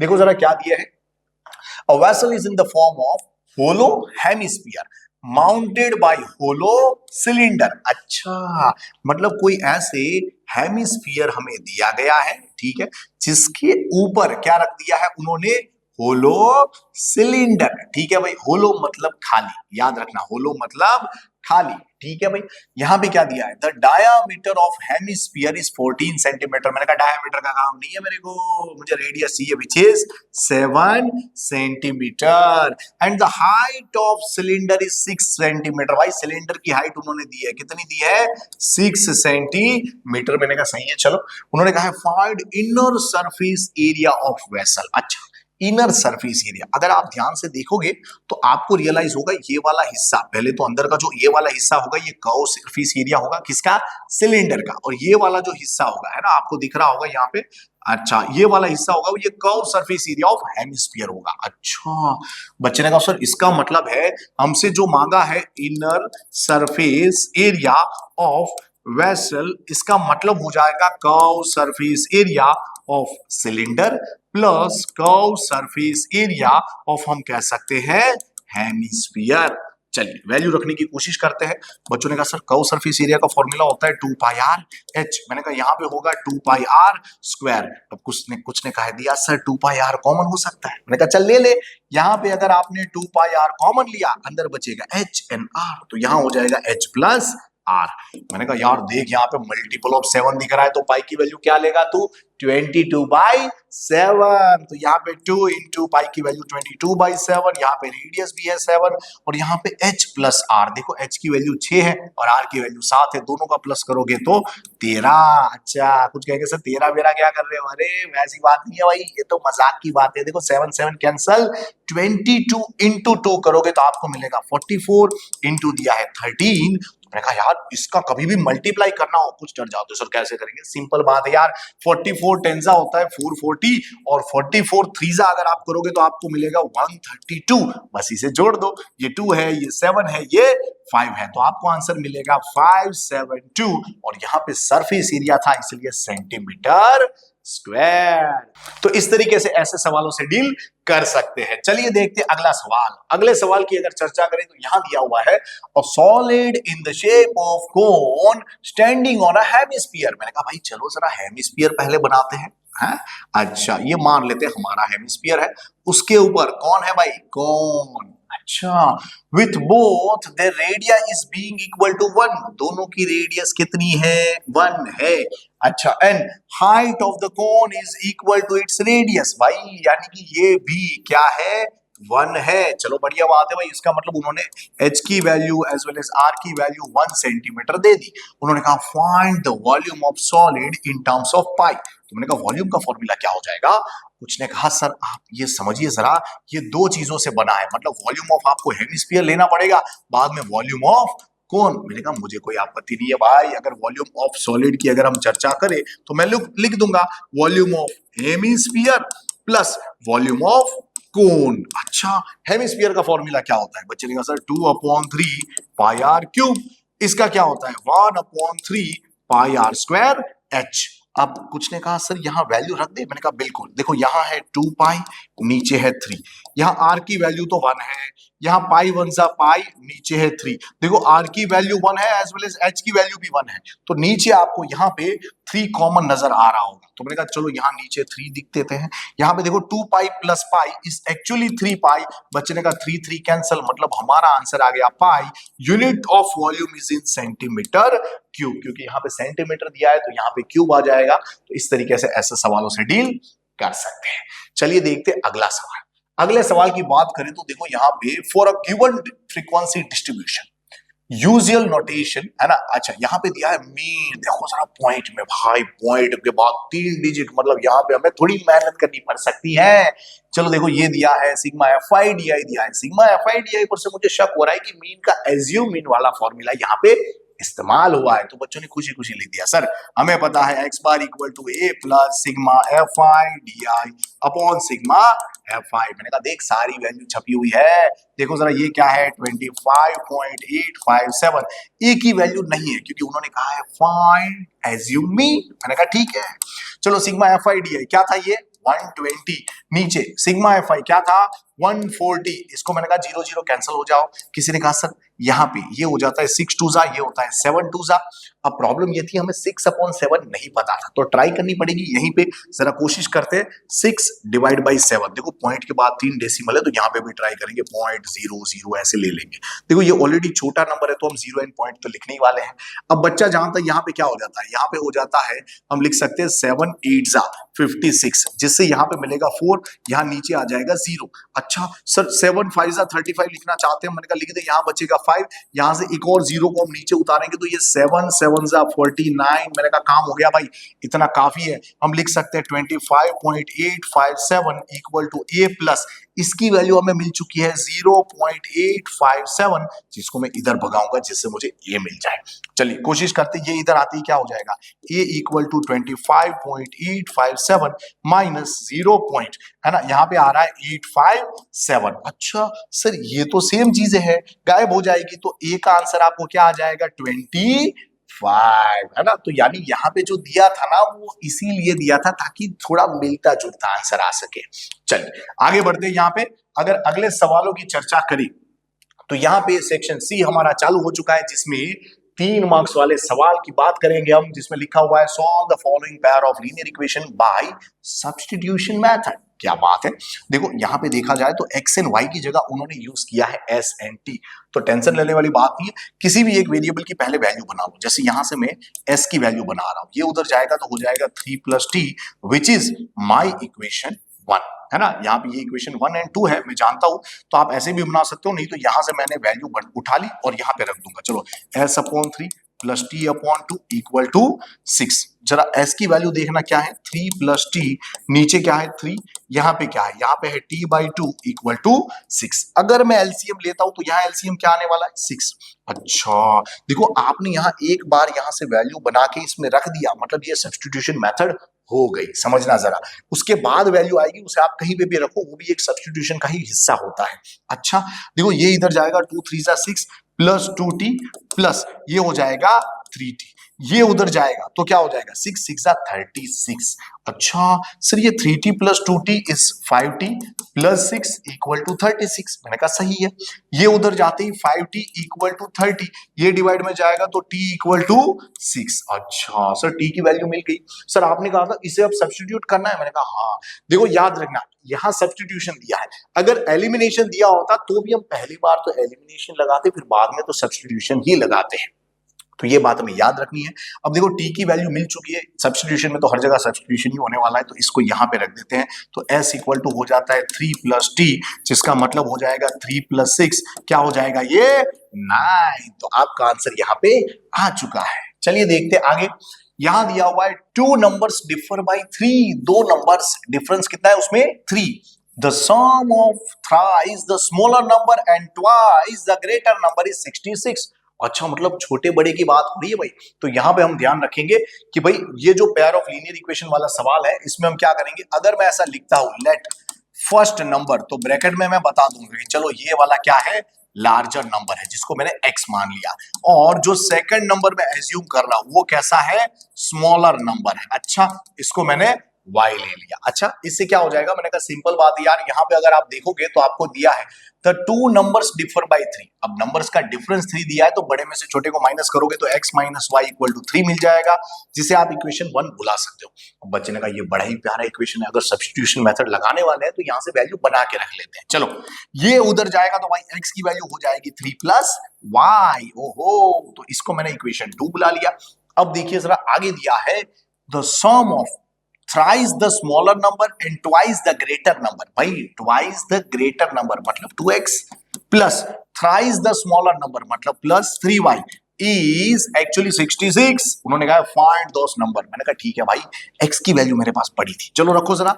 x की वैल्यू क्या थी, 3 प्लस वाई प्लस यहाँ पे था 3y इक्वल टू 66। ये कैसे लिखा भाई, मैंने लिखा फ्रॉम इक्वेशन 2 से। अच्छा देखो, ये अंदर जाएगा, ये 6 हो जाएगा, प्लस 2y हो जाएगा, प्लस 3y है इक्वल टू 66। ये उधर जाके बेचारा माइनस हो जाएगा, ये दोनों मिलके 5y हो जाएंगे इक्वल टू 60। 5 डिवाइड में जाएगा तो 5 12। बच्चे खुश हो गए, सर एक अच्छी वाली वैल्यू मिल गई। मैंने कहा रख दे यहाँ पे, तो यहाँ पे हो जाएगा x इक्वल टू, क्या करोगे आप, पहले तो y equal to 12 put in equation 2, तो आपको x की वैल्यू मिली थी 3 प्लस वाई, तो 3 प्लस y की वैल्यू आपको जो 12 मिली हुई थी यहाँ पे रख दो। 12 प्लस 3 क्या हो जाएगा, 15। तो आपको x की वैल्यू मिल चुकी है। चलिए आगे बढ़ते हैं, अगले सवाल की चर्चा करें तो यहां दिया है the first and last term of AP 17 and 350। मतलब एपी के सवाल आ चुके हैं आपके सामने और बड़े ही प्यारे प्यारे सवाल होते हैं। कैलकुलेशन देखते हैं कैसा तगड़ा दिया है। यहाँ पे first term A is 17, last term L जिसे मैं ए एंड बी बुलाना पसंद करता हूं, विच इज 350। उन्होंने कहा if the common difference d is 9। क्या बात है, काफी सारी बातें दे दी। How many terms are there and what is their sum. अच्छा, कितनी टर्म्स है यहाँ पे और उसका सम क्या होगा। मैंने कहा देखो, सबसे पहले तो ये लास्ट टर्म दी है, मतलब कुछ काम के लिए दी होगी, पहले इसका फॉर्मूला लगाते हैं। क्या होता है ए एन का फॉर्मूला, ये होता है a plus n minus 1 into d. जहां पे ए एन की वैल्यू बच्चा लोग 350 दिख रही है, ए की वैल्यू मुझे 17 दिख रही है, एन का भाई पता नहीं है। देखो यहाँ पे यही तो ढूंढने निकले हैं, और डी की वैल्यू देखो क्या है, 9 आना सब है ना। अच्छा सर, ये इधर आएगा तो माइनस हो जाएगा, तो ये हो जाएगा 333 equal to n minus 1 into 9। 9 अगर डिवाइड में जाएगा तो देखना जरा यहाँ पे क्या होगा, आप लिखोगे 9 3 जा 27, फिर 6 3 आएगा। अच्छा 6 3 आती बच्चा क्या कह देगा, सर 9 7 जा। ओके, मैंने कहा -1 को इधर भेज तो प्लस हो जाएगा, तो एन की वैल्यू 38। देखना जरा मैं किस तरीके से कैलकुलेट कर रहा हूं। अगर आपने उस पैटर्न को पकड़ लिया तो आपको बड़ा ही फायदा होने वाला है। देखो एन मिल गया। अब बच्चे ने कहा सर एन मिल गया, हमें एस एन चाहिए। मैंने कहा चल फॉर्मूला लगा। एस एन का फॉर्मूला होता है n/2 a प्लस एल। क्यों ये वाला फॉर्मूला, क्योंकि भाई हमारे पास ये लास्ट टर्म दी है तो इसका इस्तेमाल करेंगे। यहाँ पे n की वैल्यू क्या मिली है 38, मैं लिख देता हूं 38/2 a प्लस एल। देखिए जरा इन दोनों का प्लस करोगे तो यहाँ पे इनका प्लस हो जाएगा 367। सर ये होता है 9 जा, तो यहाँ पे है ना, मतलब 19 जा। अच्छा सर, तो ये क्या होने वाला है, 2 19 जा हुआ तो 19 इंटू 367। सर इसका मल्टीप्लीकेशन कैसे करेंगे, सिंपल सी बात है यार, पहले तो 10 जा कर लो है ना, तो 3670 वापस 10 जा कर लो तो क्या हो जाएगा 3670। सर लेकिन 19 जा था, आपने 20 जा कर लिया। मैंने कहा उसको एक बार माइनस कर देंगे। चलो पहले इसका प्लस करते हैं, 70 प्लस 70 140 का 1 यहाँ पे, तो यहाँ पे 13 का 1 यहाँ पे 3 यहाँ पे। अच्छा तो ये हो जाता है 7। बच्चे ने कहा सर माइनस करो 367, क्योंकि तभी आंसर मिल पाएगा। ये 20 बार हो गया, हमें 19 बार चाहिए था, तो चलो एक बार माइनस करते हैं। यहाँ पे हो जाएगा 10 में से 7 गया तो 3, यहाँ पे 3, तो यहाँ पे 13 में से 6 जाएगा तो 13 में से 6 जाएगा तो बोलो 7, यहाँ पे 2, तो यहाँ पे 12 हो जाएगा। 12 माइनस 3 अगर आप करने जाओगे तो आपको मिल जाएगा बच्चा लोग 9, यहाँ पे हो जाएगा 6, तो यहाँ पे हो जाएगा 6973। तो ये क्या आ गया आपका आंसर। अगर देखा जाए अगले सवाल की ओर तो यहाँ पे दिया हुआ है show that this point A B C and D are vertices of parallelogram. मैंने कहा ठीक है कर देते भाई, पहले फोटो बना लेते हैं। चलो सबसे पहले बनाएंगे फोटो।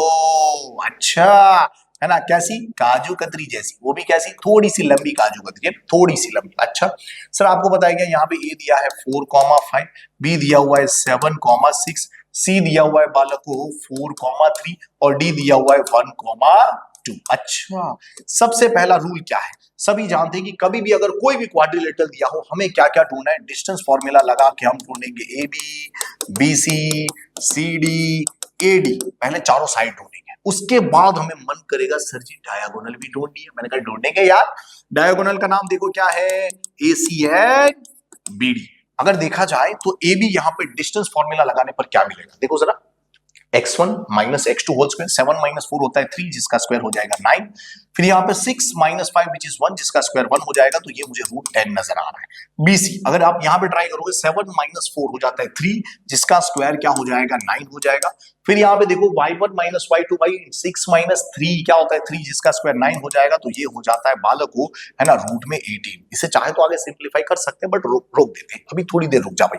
देखो CD, अब CD की चर्चा करो, यहाँ पे क्या हो जाएगा? x1 माइनस x2 मतलब 4 माइनस 1 3 जिसका स्क्वायर होता है 9, फिर y1 माइनस y2 मतलब 3 माइनस 2 विच इज 1 जिसका स्क्वायर 1 होता है, तो ये हो गया अंडर रूट 10। AD, अब AD की जरा चर्चा करते हैं। यहाँ पे देखो जरा, x1 माइनस x2 4 माइनस 1 होता है 3 जिसका स्क्वायर हो जाएगा 9, फिर 5 माइनस 2 विच इज 3 जिसका स्क्वायर होता है 9, मतलब ये भी हो गया रूट 18। सर यहाँ पे आपने ऑब्जर्व किया क्या? अपोजिट साइड इक्वल आ रही है। मैंने कहा सही बात है, तो ये पैरेललोग्राम तो है, लेकिन डायगोनल के बारे में भी चर्चा कर लेते हैं कि डायगोनल कैसी है। इससे हम स्पेसिफिक पैरेललोग्राम के बारे में चर्चा कर पाएंगे। चलो जरा AC यहाँ पे देख लेते हैं, है ना। तो यहाँ पे अगर AC देखें तो क्या हो जाएगा? x1 minus x2। देखो आप यहीं से बता सकते हो, याद रखना कि ऑपोजिट साइड इक्वल हो गई, मतलब ये क्वाड्रिलेटरल ABCD इज पैरेललोग्राम। ये तो आप लिख ही सकते हो, लेकिन आप यहाँ पे ये क्यों ढूंढ रहे हो? ताकि पता चले अगर यहाँ पे ये साइड भी मतलब ये डायगोनल भी इक्वल है तो इससे हम कह सकते हैं ये क्या हो जाता है? रेक्टेंगल, मतलब स्पेशल टाइप ऑफ पैरेललोग्राम। तो हम जस्ट चेक कर रहे हैं। देखो क्या हो जाएगा? 4 माइनस 4 0 चला गया, 5 माइनस 3 होता है 2 जिसका स्क्वायर होता है 4, तो इसका रूट क्या आ जाएगा? 4 का रूट बच्चा जानता है 2 हो जाता है। अच्छा BD, अगर BD की बात करें 7 माइनस 1 क्या हो जाएगा? 6 जिसका स्क्वायर होता है 36, प्लस यहाँ पे 6 माइनस 2 होता है 4 जिसका स्क्वायर होता है 16। अच्छा भाई साहब, यहाँ पे अगर इन दोनों को ऐड करेंगे तो देखो जरा, यहाँ पे इन दोनों को ऐड करने पर हमें मिलेगा 52। ये दोनों बराबर नहीं है, इसका मतलब ये है ना नॉर्मल पैरेललोग्राम है, रेक्टेंगल नहीं है। ये तो जस्ट हमने एक्स्ट्रा ट्राई किया था। चलिए आगे बढ़ते हैं अगले सवाल की ओर। फाइंड द रेशियो, क्या दिया हुआ है? Find the ratio. गांव का बच्चा जानता है, जब भी रेशियो मांगा हो यानी कि रेशियो ना दिया हो तो हम रेशियो एज्यूम करते हैं K रेशियो 1। तो यहाँ पे हम लिख देंगे let ratio become K ratio 1। Okay, in which the line segment this and this. Okay, line segment जो ज्वाइन हो रही है A और B से is divided by x axis. अच्छा, डिवाइडेड बाय x एक्सिस तो मैंने लिख दिया पहले ऑन x एक्सिस। मुझे पता है y कोऑर्डिनेट 0 होता है, इसीलिए पॉइंट ऑन x एक्सिस कैसा होगा? P of x, 0। तो मैंने क्या किया, यहाँ पे पहले वो लाइन सेगमेंट बनाई जिसको ज्वाइन करने पर ये जो बन रहे थे, है ना, तो इसका नाम A था, इसका नाम B था। ये क्या था? 1, -5। ये क्या था? -4, 5। अगर आप देखोगे तो यहाँ पे पता चलेगा कि कोई पॉइंट है ना, यहाँ पे x एक्सिस आ रही है, यहाँ पे है ना, यहाँ से कहीं से x एक्सिस आ रही है जो इस लाइन सेगमेंट को डिवाइड कर रही है, तो इसका पॉइंट होगा x, 0। अच्छा सर, यहाँ पे हमें पता है कि ये रेशियो दिया हुआ है K रेशियो 1। मैंने कहा सही है। अब हर कोई जानता है जब भी K रेशियो 1 दिया हो, ये एक्चुअली हमारा x1 y1 होता है, ये हमारा x2 y2 होता है। अच्छा सर, हमें फॉर्मूला पता है sir, P of x, y मतलब P ऑफ x, 0 का फॉर्मूला याद आ रहा है सर जी, ये होता है kx2 plus x1 upon k plus 1। यहाँ पे हो जाएगा ky2 plus y1 upon k plus 1। मैंने कहा वैल्यू रखते भाई, देखो k की वैल्यू तो नहीं पता, इसलिए x2 x1 and y2 y1 की वैल्यू रखेंगे। तो ये P of x, 0 equal to, देखो x2 x1 जो पीछे से चालू होता है -4 and 1। ओके, -4k प्लस 1 नीचे k प्लस 1। अच्छा y2 y1 यहां से देखो जरा, 5 and -5। ओहो, तो 5k और यहाँ पे है -5, नीचे है k प्लस 1। बच्चों ने कहा सर अब हमें x की वैल्यू भी दिख रही है, 0 के साथ भी कंपेयर कर सकते हैं, किसके साथ कंपेयर करें? मैंने कहा भाई x के साथ कंपेयर करोगे तो ना k का पता है ना x का पता है, इसीलिए हमेशा जब भी ऐसा मौका मिले नंबर्स के साथ कंपेयर करो, मतलब कि ये 0 1 2 जो भी दिया है उसके साथ कंपेयर करो। इसके साथ अगर आप कंपेयर करोगे तो ये मिलेगा 0 equal to 5k minus 5 upon k plus 1, ये उधर जाएगा 0 हो जाएगा, इसका मतलब 5k माइनस 5 इक्वल टू 0, ये उधर जाएगा तो 5k इक्वल टू 5, अगर 5 डिवाइड में गया तो k की वैल्यू क्या मिलेगी 1, क्योंकि 5 1 जा 5 होता है, सब जानते हैं भाई। k की वैल्यू 1 मिलते ही बच्चा तो खुश हो गया, सर हमें रेशियो मिल गया, क्या मिल गया रेशियो 1:1, क्योंकि k रेशियो 1 जहां k की वैल्यू 1 है। उन्होंने आगे मांगा था also find the coordinates of point of division. Coordinates of point of division के लिए मुझे x की भी जरूरत पड़ेगी, क्योंकि y 0 है लेकिन x की जरूरत पड़ेगी, जहां x की वैल्यू यहां आपको दिख रही होगी, ठीक है। तो मैं यहाँ पे x की वैल्यू रखने की कोशिश कर रहा हूं, तो x इक्वल टू क्या है, ये है -4k प्लस 1, अपॉन में तो k प्लस 1 ही आता है, तो k की वैल्यू 1 डाल दो जरा, ये हो जाएगा -4 प्लस 1 अपॉन 1 प्लस 1। अगर देखा जाए तो ये -3 हो जाता है, नीचे 2 है, इसका मतलब हमारा जो पॉइंट होगा P ऑफ -3/2, 0, तो आपका आंसर यहाँ पे आ चुका है। चलिए देखते हैं अगला सवाल। अगले सवाल की बात करें तो यहां पे दिया हुआ है prove that tangent drawn at ends of diameter of circle are parallel. बड़ा ही आसान सवाल है, सबसे पहले डायग्राम बना लेते हैं जिससे आपके लिए अच्छा हो जाए। देखो यहाँ पे मैं एक सर्कल बनाने की कोशिश कर रहा हूं, जिसके यहाँ पे एक है ना, हम टेंजेंट बना लेते हैं, ये दो सपोज मान लेते हैं टेंजेंट है, ठीक है, जो यहाँ पे एज वेल एज यहाँ पे छू रही है। चलो इसको जरा जोड़ते हैं इससे, अगर इससे जोड़ेंगे तो हमें पता है ये क्या होना चाहिए, हमारा डायामीटर। ये सपोज ये point of contact A and B है, इसका नाम एल एंड एम है, तो हमसे उन्होंने क्या कहा है कि डायामीटर के एंड पॉइंट पे बनने वाली tangent, okay, they must be parallel. अच्छा तो ठीक है भाई, मैं प्रूफ कर दूंगा अभी कि टेंजेंट एल एंड एम कैसी होनी चाहिए, पैरेलल। चलिए देखते जरा कैसे कर पाएंगे। अब बच्चा सोच रहा है सर जी यहाँ पे हमें ऐसा डाउट हो रहा है कि भाई ये रेडियस है। मैंने कहा बिल्कुल यार, डायमीटर दो रेडियस से बना होता है। सर हमने पढ़ा था रेडियस है ना टेंजेंट के साथ कौन सा एंगल बनाती है, 90 डिग्री। तो मैं लिख दूंगा यहाँ पे वी नो, हमें पता है कि भाई radius is perpendicular to tangents at point of contact. Sir इसका मतलब तो ये है कि एंगल ए जो बन रहा है as well as angle B बन रहा है, दोनों के दोनों क्या होंगे 90 डिग्री। मैंने कहा सही बात है भाई, इसका मतलब हो गया कि ये जो 90 बन रहा है ये z जैसा दिख रहा है। कैसा दिख रहा है, z जैसा। तो मैं लिख सकता हूं फॉर्मिंग अल्टरनेट इंटीरियर एंगल। अच्छा, जब भी अल्टरनेट इंटीरियर एंगल फॉर्म होता है इसका मतलब लाइंस कैसी हो जाती है, लाइंस आर पैरेलल। अच्छा तो लाइंस आर पैरेलल, इसका मतलब एल पैरेलल एम। देखो कभी कभी ऐसे शॉर्ट में मैं सिंबल यूज कर लूंगा, आप पूरे स्टेटमेंट लिखना, ठीक है। चलिए तो यहाँ पे ये आंसर हमारा आ चुका है। अगले सवाल की ओर अगर बढ़ते हैं तो अगला सवाल दिया हुआ है the radii of to concentric circles और 17 सेंटीमीटर एंड 8 सेंटीमीटर। मतलब दूसरा सवाल भी सर्कल का, दोनों सवाल सर्कल के हैं, बहुत अच्छी बात है। यहाँ पे दिया है टू कॉन्सेंट्रिक सर्कल, तो मैं पहले सर्कल बनाने की कोशिश कर रहा हूँ। मान लेते हैं ये पहला सर्कल है, ये दूसरा सर्कल है। डायग्राम थोड़ी सी इधर उधर आपको लग सकती है, बट आप कंटेंट को समझने की कोशिश कीजिएगा। यहाँ पे अगर देखा जाए तो यहाँ सेंटर सपोज वो है, उन्होंने कहा है उन दोनों की रेडियस देखो 17 एंड 8 है।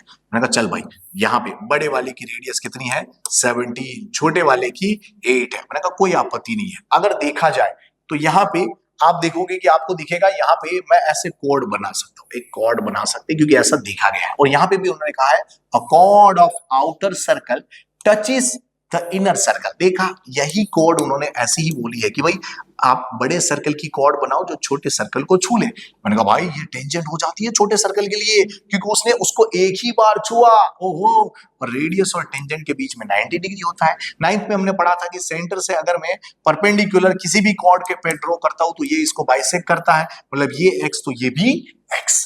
उन्होंने क्या मांगा है, find the length of that chord. Okay, मतलब हमसे मांगा है find length of chord which is A B which is equal to 2x। अच्छा साहब जी, उसके लिए तो हमें ये ढूंढना पड़ेगा ये x की वैल्यू। मैंने कहा मिल जाएगा भाई, देख जरा एकदम आसान है। तो अगर आप देखोगे तो यहाँ पे आपको अगर ये m है तो ये o मा है ना, मतलब ओ ए में ट्राइंगल के लिए आपको पाइथागोरस दिख रहा होगा है ना। फोर राइट एंगल ट्राइंगल क्या है OMA, हमें क्या दिखेगा by Pythagoras theorem. Pythagoras theorem क्या कहता है? हाइपोटेन्यूज का स्क्वायर मतलब 17 का स्क्वायर इक्वल टू इन दोनों के स्क्वायर का सम, मतलब कि x स्क्वायर प्लस 8 स्क्वायर। अच्छा सर ये इधर जाएगा ना तो ये हो जाएगा x स्क्वायर इक्वल टू 17 का स्क्वायर माइनस 8 स्क्वायर। अच्छा सर 17 का स्क्वायर करे? मैंने कहा नहीं, जरूरत नहीं है। आप देखो a square minus B square दिया है तो आप यहां पे करोगे a minus B a plus B, जिससे क्या हो कैलकुलेशन थोड़ा इजी हो जाए। अच्छा देखो यहाँ पे अगर आप यहाँ पे 17 माइनस 8 करते हो तो आपको 9 मिलेगा, 17 प्लस 8 अगर आप करते हो तो आपको 25 मिलेगा। अच्छा 25 9 सा होता है 225, तो आपको मिलेगा x स्क्वायर इक्वल टू 225। दोनों तरफ रूट लेते ही आपको ये x की वैल्यू 15 मिल जाएगी। भाई ये मिल गया 15 सेंटीमीटर। अब हमें क्या चाहिए था? हमें चाहिए था लेंथ ऑफ कोड, जिसको हम ए बी बुलाते हैं, जिसका मतलब 2x होता है। 2 इंटू 15 अगर करेंगे तो यहाँ पे 30 सेंटीमीटर हमारा आंसर आ चुका है। चलिए देखते हैं अगले सवाल की ओर। अगला सवाल यहाँ पे दिया हुआ है, the mode of the following frequency distribution is 37। Sir mode मतलब तो z होता है। मैंने कहा हाँ सर z की वैल्यू यहाँ पे उन्होंने 37 दी है। मैंने कहा बिल्कुल कोई आपत्ति नहीं है भाई। अच्छा आप देखिएगा जरा 37 कहां पे लाई करता है? 30 और 40 के बीच में, मतलब ये हमारा मॉडल क्लास है। क्या है? Model class. अच्छा सर इससे क्या हो जाएगा? मैंने कहा सिंपल है ना भाई, अगर ये मॉडल क्लास है तो यहां से मुझे L मिल जाता है। क्या है? 30। सर यहाँ पे ये होता है हमारा F1, क्या है ये? 18। उसके आगे वाला हमारा होता है F0 which is X। Sir यहाँ पे उसके बाद देखो ये होता है F2 विच इज 15। कैसे क्या क्या इंफॉर्मेशन लिखनी है समझना जरा। आगे उन्होंने क्या दिया है? Find the missing frequency x। अब बच्चे समझ जाते हैं सर यहाँ x आया इसका मतलब उसे ही ढूंढना होगा। मैंने कहा बिल्कुल यार, क्या करेंगे? मॉड का फॉर्मूला अप्लाई करेंगे। चलिए कोशिश करते हैं। z इक्वल टू फॉर्मूला क्या होता है? l plus f1 minus f0 upon 2f1 minus f0 minus f2 into h। जिनको भी फॉर्मूला नहीं पता याद रख लेना भाई।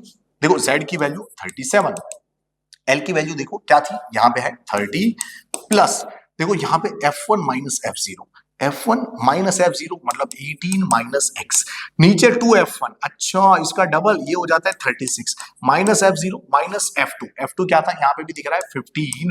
और h की वैल्यू देखो, h की वैल्यू यहाँ पे आपको दिख जाएगी, गैपिंग है ना, कितना है? 10 का। तो चलो ठीक है यहाँ पे लिख देते हैं 10। अब कुछ ने कहा सर इसे इधर ले जाए। मैंने कहा बिल्कुल ले लो। यहाँ पे क्या आ जाएगा? 7। अच्छा फिर मैंने कहा देखो यहाँ पे 7 इक्वल टू यहाँ पे ये एज इट इज रहने देते 18 माइनस एक्स अपॉन 36 माइनस 15, शायद बच्चा जहां था ये होता है 21 माइनस एक्स इंटू था 10। मैंने कहा 10 को कहा नीचे आ जाओ, या तो यहाँ मल्टीप्लाई कर दो। चलो यहाँ पे मल्टीप्लाई कर देते हो, इसे इधर लेते हैं। ये इधर आती 21 7 जा 21 7 सा होता है बच्चा लोग 147। अच्छा माइनस होता है 7x इक्वल टू ये अंदर गया तो 180 माइनस 10x। अच्छा सर इसका मतलब तो ये हो जाएगा, ये माइनस 10x इधर आके प्लस हो जाएगा तो 10 माइनस 7 क्या हो जाता है? 3x। भाई ये उधर जाके माइनस होगा, देखो ये इधर जाके माइनस होगा तो आपको मिलने वाला है 33। सर 3 डिवाइड में जाएगा तो हमें पता है 11 मिलेगा, मतलब x आपको क्या मिलेगा? 11। तो आपका आंसर आ चुका है। अगले सवाल की चर्चा करते हैं। अगले सवाल भाई प्रोबेबिलिटी का सवाल, इससे ज्यादा खुशी क्या होगी? प्रोबेबिलिटी का सवाल मिल गया ना, मतलब मजे मजे। A box contain 3 blue, 2 white, 4 red marbles। तो मैंने कहा टोटल कितनी है भाई? टोटल बताओ। 3 और 2 5, 5 और 4 9। Okay. If a marble is drawn at a random, एक मार्बल हमने चुपके से ले ली from a box, What is probability that it will be white color, blue color and red color? क्या सवाल दे दिया यार। पहला सवाल उन्होंने दे दिया कि भाई साहब व्हाइट कलर के लिए, व्हाइट में मैंने कहा 2 है आउट ऑफ 9। अच्छा दूसरे सवाल की अगर बात करें तो यहाँ पे क्या दिया है? Blue colour. भाई ब्लू कलर यहाँ पे दिया हुआ है, देखो जरा कितने दिए हैं? 3 आउट ऑफ 9, तो ये हो जाता है 3 3 जा। तीसरी अगर चर्चा करें तो तीसरा सवाल क्या दिया है? Red colour. रेड कलर की 4 मार्बल है भाई, 4 मार्बल आउट ऑफ 9, तो 4/9, जिसको ज्यादा कटिंग नहीं कर सकते है ना। अगर आप डेसिमल में चाहो तो यहाँ पे लिख सकते हो, ये आसान है 0.3333। बाकी इसको आपको डेसिमल में कन्वर्ट ना करो तो चल जाता है, समझना है ना। यहाँ पे पर एक बात याद रखनी है, फॉर्मूला लिखना जरूरी है ना। आपको डिटेल में लिख देना कि number of favourable outcome upon total number of outcome. चलिए देखते हैं अगला क्वेश्चन। अगला क्वेश्चन यहाँ पे दिया हुआ है सेक्शन डी का, जहां पे हर एक क्वेश्चन कितना होता है? 4 मार्क्स का होता है, जहां पे टोटल एक्चुअली 8 क्वेश्चन दिए गए हैं, जिसमें से हमें 5 अटेंड करने होते हैं बच्चे को। मैं तो यहाँ पे सारे समझाने वाला हूं ताकि आपका हर एक पोर्शन स्ट्रॉन्ग हो सके। यहाँ पे अगर देखा जाए तो क्या दिया है?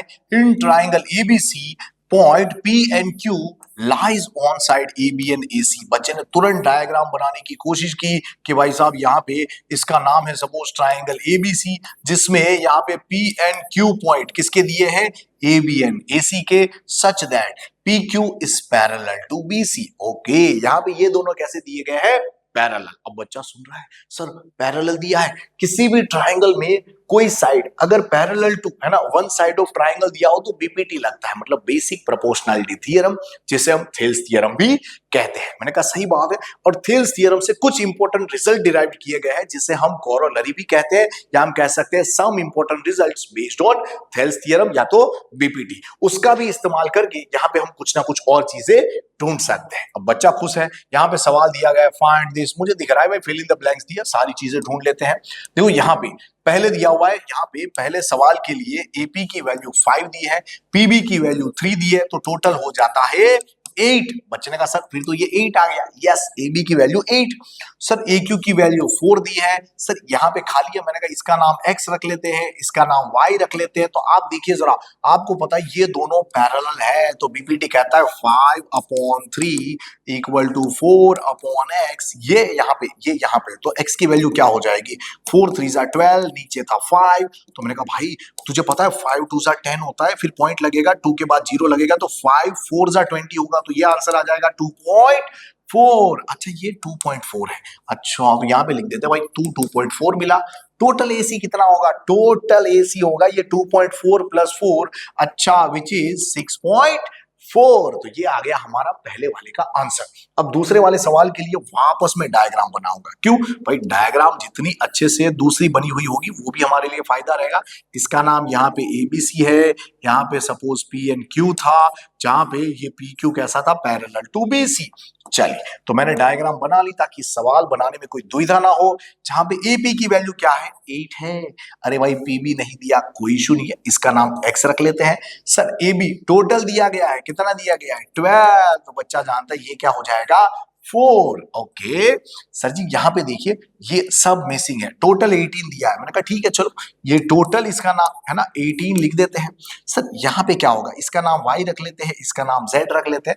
बच्चे जानते हैं सर यहाँ पे अगर हमने छोटी साइड अपॉन बड़ी साइड का रेशियो लिया तो भी वो इक्वल होता है भाई, है ना, some important result based on BPT. मैंने कहा देखो 8/12 आप करोगे, 8/12 that is always equal to Y/18। क्या हो जाएगा, Y/18। मैंने कहा चल 18 को उधर भेज, तो Y इक्वल टू हो जाएगा 18 × 8, नीचे था 12। अब बच्चे कह रहे थे सर यहाँ पे 3 6 होता है, यहाँ पे 2 6 होता है, मैं कहता हूँ 2 4 भी होता है, तो यहाँ पे 3 4 हो गया 12। तो बच्चा यहाँ पे Y की वैल्यू 12 लिखेगा ना, तो मैंने कहा ठीक है चलो, यहाँ पे आपने AQ मतलब Y की वैल्यू 12 लिख दी, तो आप जानते हो 12 + 6 ही 18 देता है, मतलब ये क्या हो गया 6। तो आपका आंसर आ गया। तो चलिए देखते हैं अगला सवाल जो कि है ट्राइंगल का ही। यहां पे दिया हुआ है देखो, गिवन फिगर में OA × OB equal to OC × OD।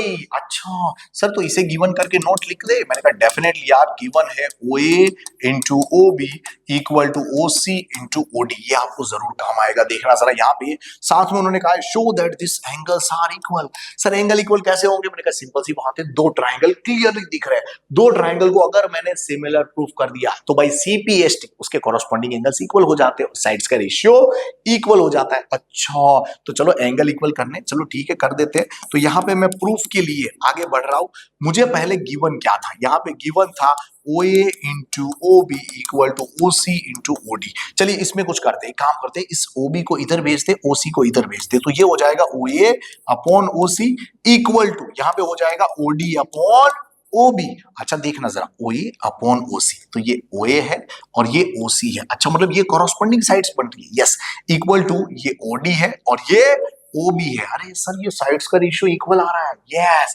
और आपको पता है ये जो एंगल बन रहा है ना, इसको अगर मैं X एंड Y बुला लूं तो they are vertically opposite angle, तो यहां लिख सकते हैं and angle X equal to angle Y because of vertically opposite angle. बच्चा तो खुश हो गया, सर ये एक साइड थी, बाद में एंगल, बाद में साइड, ओहो, तो बाय सांस रूल, है ना, बाय सांस रूल हम कह सकते हैं ट्राइंगल का नाम है AOD, triangle AOD is similar with, यहीं से चालू करेंगे क्योंकि यहाँ ए से चालू हो रहा था तो उसकी कोरोस्पोंडिंग साइड यहाँ पे थी जिसका नाम है COB, is similar with triangle COB. जैसे ही ये सिमिलर हो गए बाय सीपीएसटी, बाई सीपीएसटी आप कह सकते हो ये एंगल ए उसके कॉरस्पॉन्डिंग एंगल सी से इक्वल होगा, angle A equal to angle C होगा, एज वेल एज ये angle D and B equal होंगे, मतलब angle D equal to angle B होगा। तो ये आ चुका है आपका आंसर। चलिए देखते हैं अगला सवाल। अगले सवाल की बात करें तो यहाँ पे लिखा है Rohan's mother is 26 year older than him. अच्छा जरा देखते हैं यहाँ पे क्या होगा। देखो यहाँ पे हम एक काम करते हैं, पहले तो इनकी प्रेजेंट एज एज्यूम कर लेंगे, ठीक है, और लास्ट में देखो मांगा भी उन्होंने वही है कि find present age of Rohan and his mother, है ना, वही मांगा हुआ है उन्होंने। तो यहाँ पे हम क्या करने वाले हैं, लेट, है ना, present age of Rohan, present age of Rohan में मान लेता हूं एक्स, तो क्या हो जाएगा present age of Rohan's mother, उसकी प्रेजेंट एज क्या हो जाएगी 26 ईयर ओल्डर थी, मतलब कि x प्लस 26 हो जाएगी। अब बच्चे जानते हैं यहां पे उन्होंने क्या दिया है, देखो जरा, the product of their age is 3 year from now, मतलब 3 साल बाद, 3 साल बाद मुझे बताओ, देखो अभी अगर किसी की एज x है तो 3 साल बाद हो जाएगी x प्लस 3, और अगर उसकी मम्मी की एज x प्लस 26 है तो प्लस 3 करने पर x प्लस 29 हो जाएगी। उन्होंने कहा प्रोडक्ट ऑफ देयर एजेस, 3 साल बाद की जो एज बनती है उसके प्रोडक्ट के बारे में उन्होंने कहा है, कितना होता है 360, क्या दिया है 360। ओके, तो मैंने कहा मल्टीप्लाई करेंगे तो ये हो जाएगा एक्स स्क्वायर, है ना, देखो ये एक्स एक्स के पास जाता है, फिर यहां जाएगा तो ये हो जाएगा 29x, ये इधर जाएगा तो हो जाएगा 3x, ये इधर जाएगा तो 3 इंटू 29 इज एक्चुअली 87, है ना। अच्छा इक्वल टू दिया है 360, ये इधर आता है तो ये हो जाता है एक्स स्क्वायर प्लस इनका सम बच्चे बोलते हैं 32x। मैंने कहा ठीक है, और ये देखो ये इधर आती आपको क्या करना है 360 में से 87 माइनस करना है। मैं जानता हूं ये इधर आके माइनस होगा, लेकिन आपको पहले इसको इसमें से माइनस करके तो देखो और आपको पता चलेगा आंसर नेगेटिव आने वाला है। देखो यहाँ पे, है ना, यहाँ पे 10 आ जाएगा, 10 माइनस 7 हो जाता है 3, यहाँ पे आ जाता है 5, यहाँ पे अगर आपने 15 किया 15 माइनस क्या होता है 7 होता है, यहाँ पे क्या आ जाएगा 2 आ जाएगा, तो ये हो जाता है 273, क्या हो जाता है 273। तो अगर आप यहाँ पे ऐसे आगे बढ़ते हो, है ना, तो यहाँ पे क्या मिलने वाला है आपको, देखो जरा, ये इधर आते ही आपका आंसर आएगा -273 इक्वल टू 0, क्योंकि एक्चुअली आपने क्या किया है पता है, ये इधर आते ही हो गया 87 माइनस 360। अच्छा, जिसका आंसर आता है -273, क्योंकि हमेशा बड़े वाले की हम साइन लिखते हैं। अच्छा सर फैक्टर कैसे निकालेंगे, मैंने कहा 273 के अगर आप फैक्टर निकालने जाते हो तो देखो जरा यहाँ पे -273 है, तो आपको ऐसे करना पड़ेगा, -273 के ऐसे फैक्टर निकालने हैं कि भाई साहब 32 आ जाए, क्या आ जाए 32। तो बच्चे ने कहा सर कैसे निकालेंगे, मैंने कहा सिंपली साइड में आप ट्राई करके देखो कि ये 273 पहले तो 3 से डिविजिबल है, अगर 3 से ट्राई करेंगे तो यहाँ पे हो जाएगा 3 9 सा 1 सा, फिर 7 13 सा, अच्छा फिर 13 1 सा। तो बच्चे ने क्या किया सर, यहाँ पे अगर इन दोनों का प्रोडक्ट करेंगे तो 13 3 सा 39 इंटू 7 करेंगे, तो मैंने कहा तुझे पता है मैंने बताया था कि जब भी नीचे नेगेटिव और ऊपर पॉजिटिव हो, जिसको ना पता हो याद रखना, नीचे नेगेटिव और ऊपर पॉजिटिव हो तो छोटे वाले को माइनस देंगे, क्या देंगे छोटे वाले को माइनस। इससे क्या होगा आपका प्रोडक्ट भी माइनस वाला आ जाएगा और 39 माइनस 7 करने पर आपको 32 भी मिल जाएगा। बच्चे ने कहा बढ़िया बात है सर, अब तो हम इस 32 को क्या लिखेंगे 39 माइनस 7, तो यहां आप लिखोगे 39x minus 7x minus 273 equal to 0। मैंने कहा भाई ये 4 टर्म मिल गई है तो दो में से कुछ कॉमन निकालेंगे। देखो यहां से क्या होगा x बाहर निकलेगा तो x प्लस 39, यहां से माइनस 7 बाहर निकलेगा तो क्या हो जाएगा, ये हो जाएगा x प्लस 39। मैंने कहा देख भाई ये सेम टर्म है जिसे हम बाहर निकालेंगे, तो यहाँ पे ये x प्लस 39 बाहर निकलेगा तो अंदर बचेगा ओनली x एंड माइनस 7। तो मैंने कहा चलो x minus 7 equal to 0। If product is 0 मैं कह सकता हूँ x प्लस 39 इक्वल टू 0 और x माइनस 7 इक्वल टू 0। देखो ये उधर जाएगा x की वैल्यू माइनस 39, ये तो हो ही नहीं सकता, किसी की एज माइनस 39 ईयर नहीं हो सकता भाई, छोड़ो इसे, ये उधर जाएगा तो x की वैल्यू 7, इसका मतलब रोहन की एज 7 थी। अच्छा तो भाई ये 7 साल का था तो रोहन्स मदर्स एज, है ना, मदर्स एज कितनी होगी भाई, वो थी x प्लस 26, मतलब 7 प्लस 26 अगर हम करते हैं तो हमें आंसर मिलेगा 33 ईयर्स, मतलब उसकी मम्मी 33 ईयर्स की थी। चलिए देखते हैं अगले सवाल की बात करते हैं जरा। अगर अगले सवाल की बात करें तो यहां दिया है और sum of 1000 is invested at 8% simple interest. भाई सिंपल इंटरेस्ट की बात कर दी। अच्छा, अगर आपको बता दूं यहां पे ये स्टार्टिंग की अमाउंट है 1000, है ना, अगर उसको 8% पे अगर इंटरेस्ट पे लगाया जाए पर साल, तो आपको बता दूं यहां पे बच्चा जानता है कि इंटरेस्ट I1 क्या हो जाएगा, 8% ऑफ दिस 1000, परसेंटेज की साइन रिमूव होती है तो डिवाइड में 100 आता है, ऑफ मतलब मल्टीप्लाई, यहाँ पे है 1000, 0 0 कैंसल्स, तो यहाँ हो जाता है 80 रुपीज। मतलब हर साल आपको क्या मिलने वाला है, 80 रुपीज इंटरेस्ट। ओके, तो आपको पहले साल 80 मिलेगा, फिर देखो ये 80 तो है और 80 आएगा तो 160, अच्छा फिर और 80 आएगा तो 240। ओहो, तो यहाँ पे हमें दिख रहा है इट इज एन एपी। ये क्या है, एपी। अब उन्होंने कहा do this interest form an AP. हाँ भाई दिख रही है भाई, एपी है।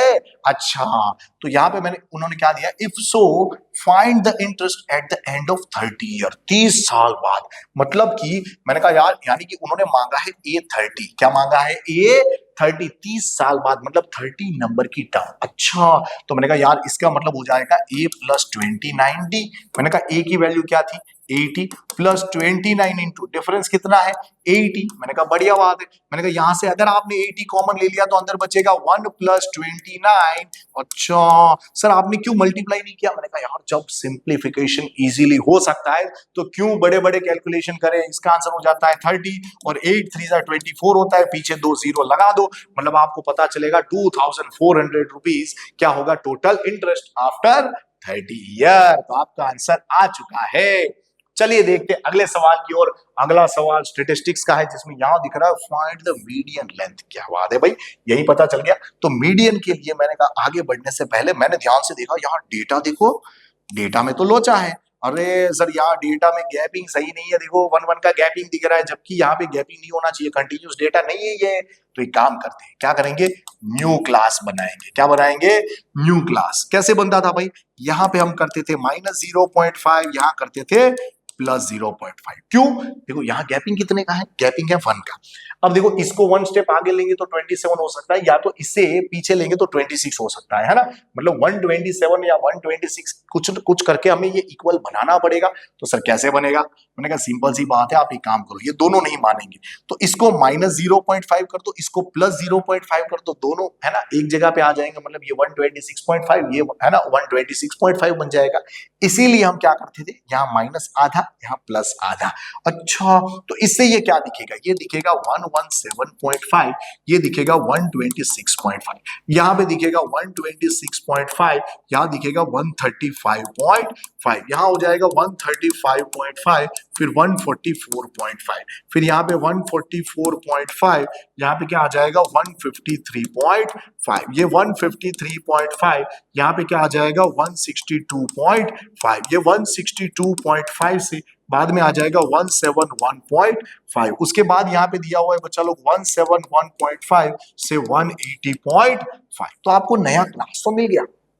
अब देखिएगा, अब आपको अगर मीडियन चाहिए हो तो सबसे पहले चाहिए होता है n, मतलब कि सम ऑफ फ्रीक्वेंसी।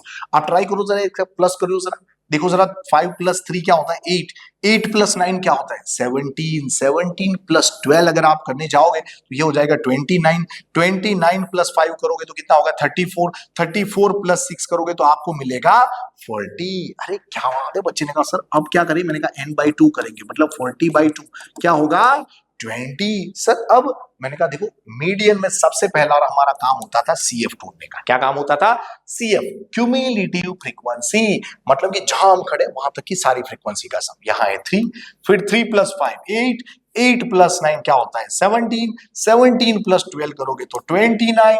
अच्छा 29 प्लस अगर आपने 5 कर दिया, देखो 29 प्लस अगर आपने 5 कर दिया तो 34 हो जाएगा, 34 + 4 38 हो जाएगा, 38 + 2 हो जाता है 40। सर यहाँ पे सारी फ्रीक्वेंसी का सम है, मैंने कहा हाँ, और देखो यहाँ पे भी वही लिखा हुआ है, इसका मतलब हमारा आंसर बिल्कुल सही जा रहा है। अच्छा सर हमें क्या करना है, अब मैंने कहा ये जो n/2 किया ना तो 20 मिला, ये कहाँ पे लाई करता है, मैंने कहा भाई यहाँ पे देखा जाए तो 20 यहाँ लाई करता है, क्योंकि यहाँ तक तो सिर्फ 17 था, ओके, तो यहां पे हम कह सकते हैं कि ये वाला हमारा मेन है ना, हमारा मीडियम क्लास हो जाएगा। देखना जरा, लेकिन यहाँ पे देखो ये लास्ट से फोर्थ वाला है, तो यहाँ पे थोड़ा सा आपको ऑर्डर में है ना, मतलब क्योंकि मैंने यहाँ पे लिखने में थोड़ा इस तरीके से किया है, तो ये बेचारा थोड़ा नीचे आ चुका है, तो यहाँ पे है ना। ओके सर, ये हमारी क्या होगी, फ्रीक्वेंसी। इसके ऊपर वाली हमारी क्या होगी, CF। ये क्या होगा, L। और गैपिंग देखो, आपको गैपिंग देखो तो पता चलेगा 9 का गैपिंग है, मतलब H इक्वल टू 9 दिख रहा है। वहां ना दिखे अच्छे से तो यहाँ देख लो, आपको दिख जाएगा 153 से 162 तक जाने का रास्ता है, इसका मतलब यहाँ 9 स्टेप है, तो H की वैल्यू 9 हो जाएगी। मेरे ख्याल से हमें सब कुछ मिल चुका है, तो हम डेफिनेटली यहाँ पे मीडियन के लिए आगे बढ़ सकते हैं।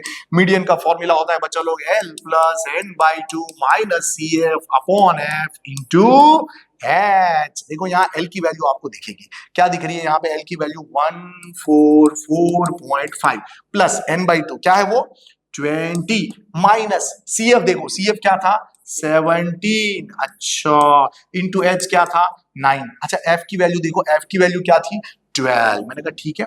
अब बच्चे ने कहा सर 3 3 सा 4 3 सा, मैंने कहा बढ़िया बात है। अब देखो यहाँ पे मैं बाकी का कैलकुलेशन लिख रहा हूं, L की वैल्यू ये 144.5 एज इट इज, प्लस देखना जरा 20 माइनस 17 इज 3, 3 3 सा होता है 9, नीचे था 4। अब बच्चे ने कहा सर अगर कटिंग करेंगे ना तो ये हो जाएगा 4 2 सा 8, फिर बाद में 1 आ रहा है तो 2 जीरो रखने पर आपको पता चलेगा 25 4 सा 100 होता है। अच्छा, तो इसको यहाँ ऐड कर देंगे तो ये हो जाएगा 146.75। तो आपका मीडियन का आंसर आ चुका है।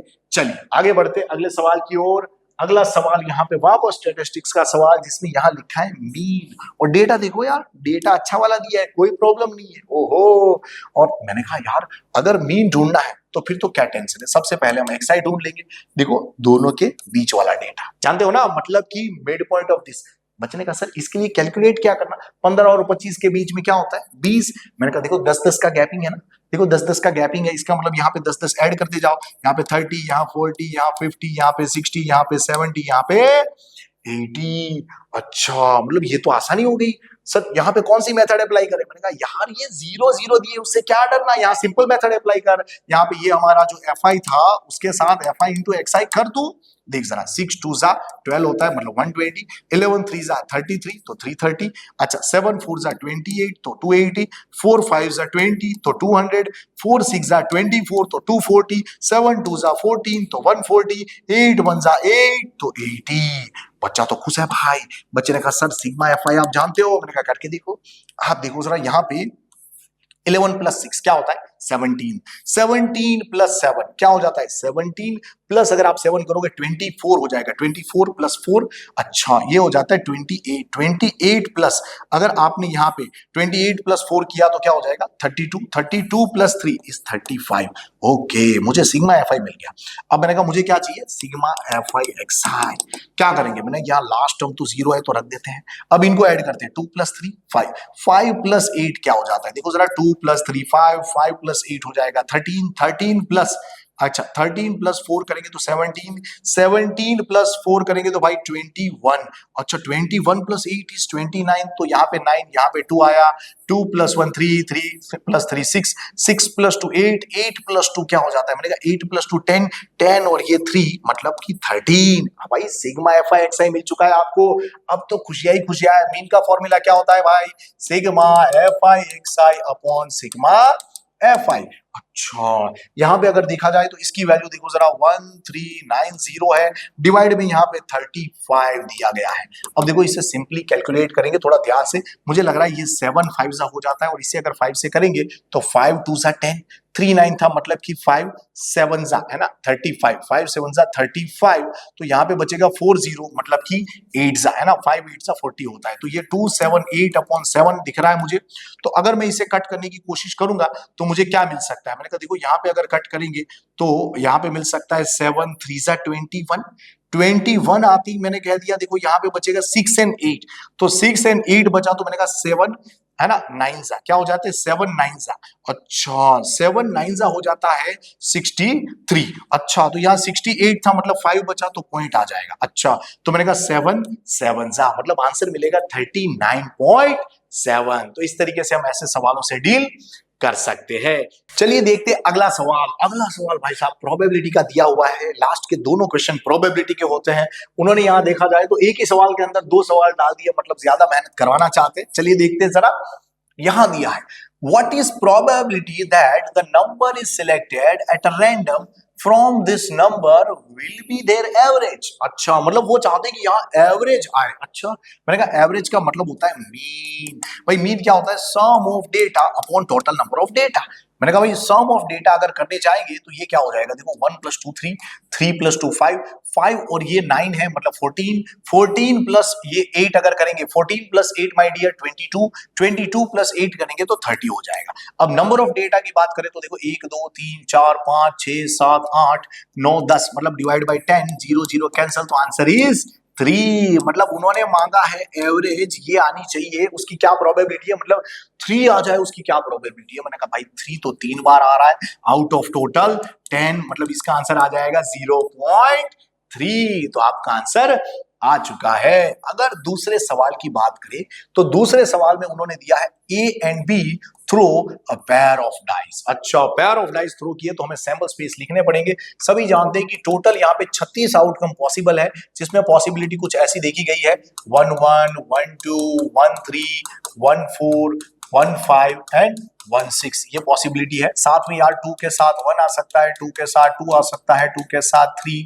2 के साथ 4, 2 के साथ 5, 2 के साथ 6। सेम वे 3 के साथ 1, 3 के साथ 2, 3 के साथ 3, 3 के साथ 4, है ना, 3 के साथ 5, 3 के साथ 6। अच्छा, 4 के साथ 1, 4 के साथ 2, 4 के साथ 3, 4 के साथ 4, 4 के साथ 5, 4 के साथ 6। सेम वे 5 के साथ 1, 5 के साथ 2, 5 के साथ 3, 5 के साथ 4, 5 के साथ 5 एंड 5 के साथ 6। सेम वे आप देखा जाए तो 6 के साथ 1, 6 के साथ 2, 6 के साथ 3, 6 के साथ 4, 6 के साथ 5, 6 के साथ 6। तो इतने पॉसिबल आउटकम है। अगर देखा जाए तो टोटल पॉसिबल आउटकम कितने हो जाएंगे? 36। यहां पे उन्होंने कहा है if a get the sum 9, okay, a को सम 9 मिल चुका है ना, okay, find B's chance of getting the sum greater than 9। मतलब एक्चुअली उन्होंने इसकी प्रोबेबिलिटी ढूंढी है ना। तो इसको मैं पी ऑफ बी बुला देता हूं। उन्होंने कहा है सम ग्रेटर देन 9 होना चाहिए। देखो सम ग्रेटर देन 9 कहां पे हो रहा है आप चेक कीजिए। यहां पे ये मुझे 9 से बड़ा दिख रहा है, ये 9 से बड़ा दिख रहा है, ये 9 से बड़ा दिख रहा है। सेम ये भी 9 से बड़ा है, 5 + 5 10, ये भी बड़ा है, 4 + 6 10, ये भी बड़ा है। तो मुझे लग रहा है ये 3 और 3 6, मतलब टोटल 6 पॉसिबिलिटी है कि सम 9 से बड़ा आ जाए, डिवाइड बाय टोटल 36। अच्छा, तो 6 6 इसका मतलब आंसर इज 1/6। तो ये हमारा आंसर आ चुका है। आगे देखा जाए तो अगला सवाल एक और प्रोबेबिलिटी का ही होता है, जिसमें उन्होंने कहा है there are chits number from 1 to 20, 1 से 20 तक के नंबर्स है। तो सैंपल्स है ना, सैंपल स्पेस वही आ जाएगा ना, 1 2 3 4 5 6 7 8 9 10 11 12 13 14 15 16 17 18 19 20। तो ये हमारा सैंपल स्पेस हो जाएगा बच्चा लोग। और अगर देखा जाए तो यहां पे क्या कहा है, one cheat is drawn at a random, find probability that the number of the cheat is a odd number. मैंने कहा भाई पहला सवाल जो उन्होंने पूछा है उसमें उन्होंने कहा है कि ऑड नंबर के आने के क्या चांसेस है। मैंने कहा सभी को पता है अगर टोटल नंबर्स दिए हैं जो इवन हो तो आधे ऑर्डर आधे इवन होते हैं। इसका मतलब यहां पे हो जाएगा कि भाई ये 10 कैसे होंगे ऑड आउट ऑफ टोटल 20, तो आंसर इज 1/2। मैंने कहा ठीक है। आगे उन्होंने क्या दिया है, अ प्राइम नंबर। देखो प्राइम नंबर कौन से है, देखो जरा यहां पे अगर देखा जाए तो मैं यहां पे इसे हाईलाइट करने की कोशिश करूंगा कि 2 3 5 7, बाद में 11, बाद में अगर देखा जाए तो यहाँ पे 13 और साथ में 17 एंड 19। तो अगर गिनेंगे तो 1 2 3 4 5 6 7 8, टोटल हमें यहाँ पे कितने 8 प्राइम नंबर दिख रहे हैं आउट ऑफ 20। तो मैंने कहा बढ़िया बात है यार। यहाँ पे देखो जरा इसको कटिंग कर सकते हैं, 2 4 एंड 5 4, चाहो तो इसे डेसिमल में भी लिख सकते हो। ये हो जाता है 0.5, ये अगर करोगे तो ये हो जाता है 0.4, है ना, क्योंकि 5 4 20 होता है। अब मैंने कहा आगे बढ़ते हैं, इज मल्टीपल ऑफ 5। उन्होंने क्या मांगा है, मल्टीपल ऑफ 5। मैंने कहा मल्टीपल ऑफ 5 कहां पे, देखो जरा यहाँ पे ये है, ये है, ये है एज वेल एज ये। अच्छा, तो तीसरे में आंसर क्या आ जाएगा? मैंने कहा पी ऑफ सी की बात करें तो यहाँ 4 पॉसिबिलिटी है आउट ऑफ 20, तो ये हो जाता है 4 5 जा मतलब 1/5। अरे इसका आंसर क्या हो जाएगा? मैंने कहा 5 2 जा 10 मतलब 0.2। चलिए आगे बढ़ते हैं। आगे उन्होंने क्या दिया है? इज मल्टीपल ऑफ 3 और 4। समझिएगा 3 और 4 मतलब 3 का मल्टीपल होना चाहिए या तो 4 का, मतलब दोनों के मल्टीपल उठा लेने। लेकिन अगर कोई कॉमन आ रहा है तो एक ही बार लेना भाई। अच्छा सर कहना क्या चाहते हो? मैंने कहा अभी आपको पता चल जाएगा। देखिए जरा, अगर आप 3 के मल्टीपल की बात करते हो तो आपको यहाँ पे इस तरीके से चीजें दिखेगी। मैं बॉक्स कर रहा हूं, ये 3 का मल्टीपल है, ये 4 का मल्टीपल है ना। अच्छा ये 3 का मल्टीपल है, ये 4 का मल्टीपल है। अच्छा आगे देखा जाए तो ये भी 3 का मल्टीपल है, ये 4 का मल्टीपल है। अच्छा ये 3 और 4 दोनों का है, समझे? मतलब इसको 2 बार मत ले लेना, एक ही बार आएगा। अच्छा सर जी अगर आगे देखा जाए है ना, तो यहाँ पे ये हमें दिख रहा है, देखो ये 3 का मल्टीपल है और ये 4 का मल्टीपल है, ये 3 का मल्टीपल है। अच्छा और ये 4 का मल्टीपल है। तो अगर आप प्रोबेबिलिटी ढूंढने जाओगे तो आप यहाँ पे गिन लीजिए। देखो नीचे तो टोटल आउटकम 20 आएगा, फेवरेबल कितने होंगे? 1 2 3 4 5, यहाँ पे हो जाएगा 6 7 8 9 10, मतलब कि 10 आउट ऑफ 20 विच इज 1/2 मतलब 0.5। तो इस तरीके से हम ऐसे सवालों से डील कर सकते हैं। Thank you for watching. और अगर आपको अच्छा लगा हो, एक्सप्लेनेशन वगैरह आपको समझ में आया हो, तो अपने दोस्तों के साथ भी इसे शेयर कर सकते हो ताकि उन्हें भी इस सैंपल पेपर्स की एक्सपीरियंस मिले, उन्हें भी ये कंटेंट सीखने का मौका मिले। Thank you everyone.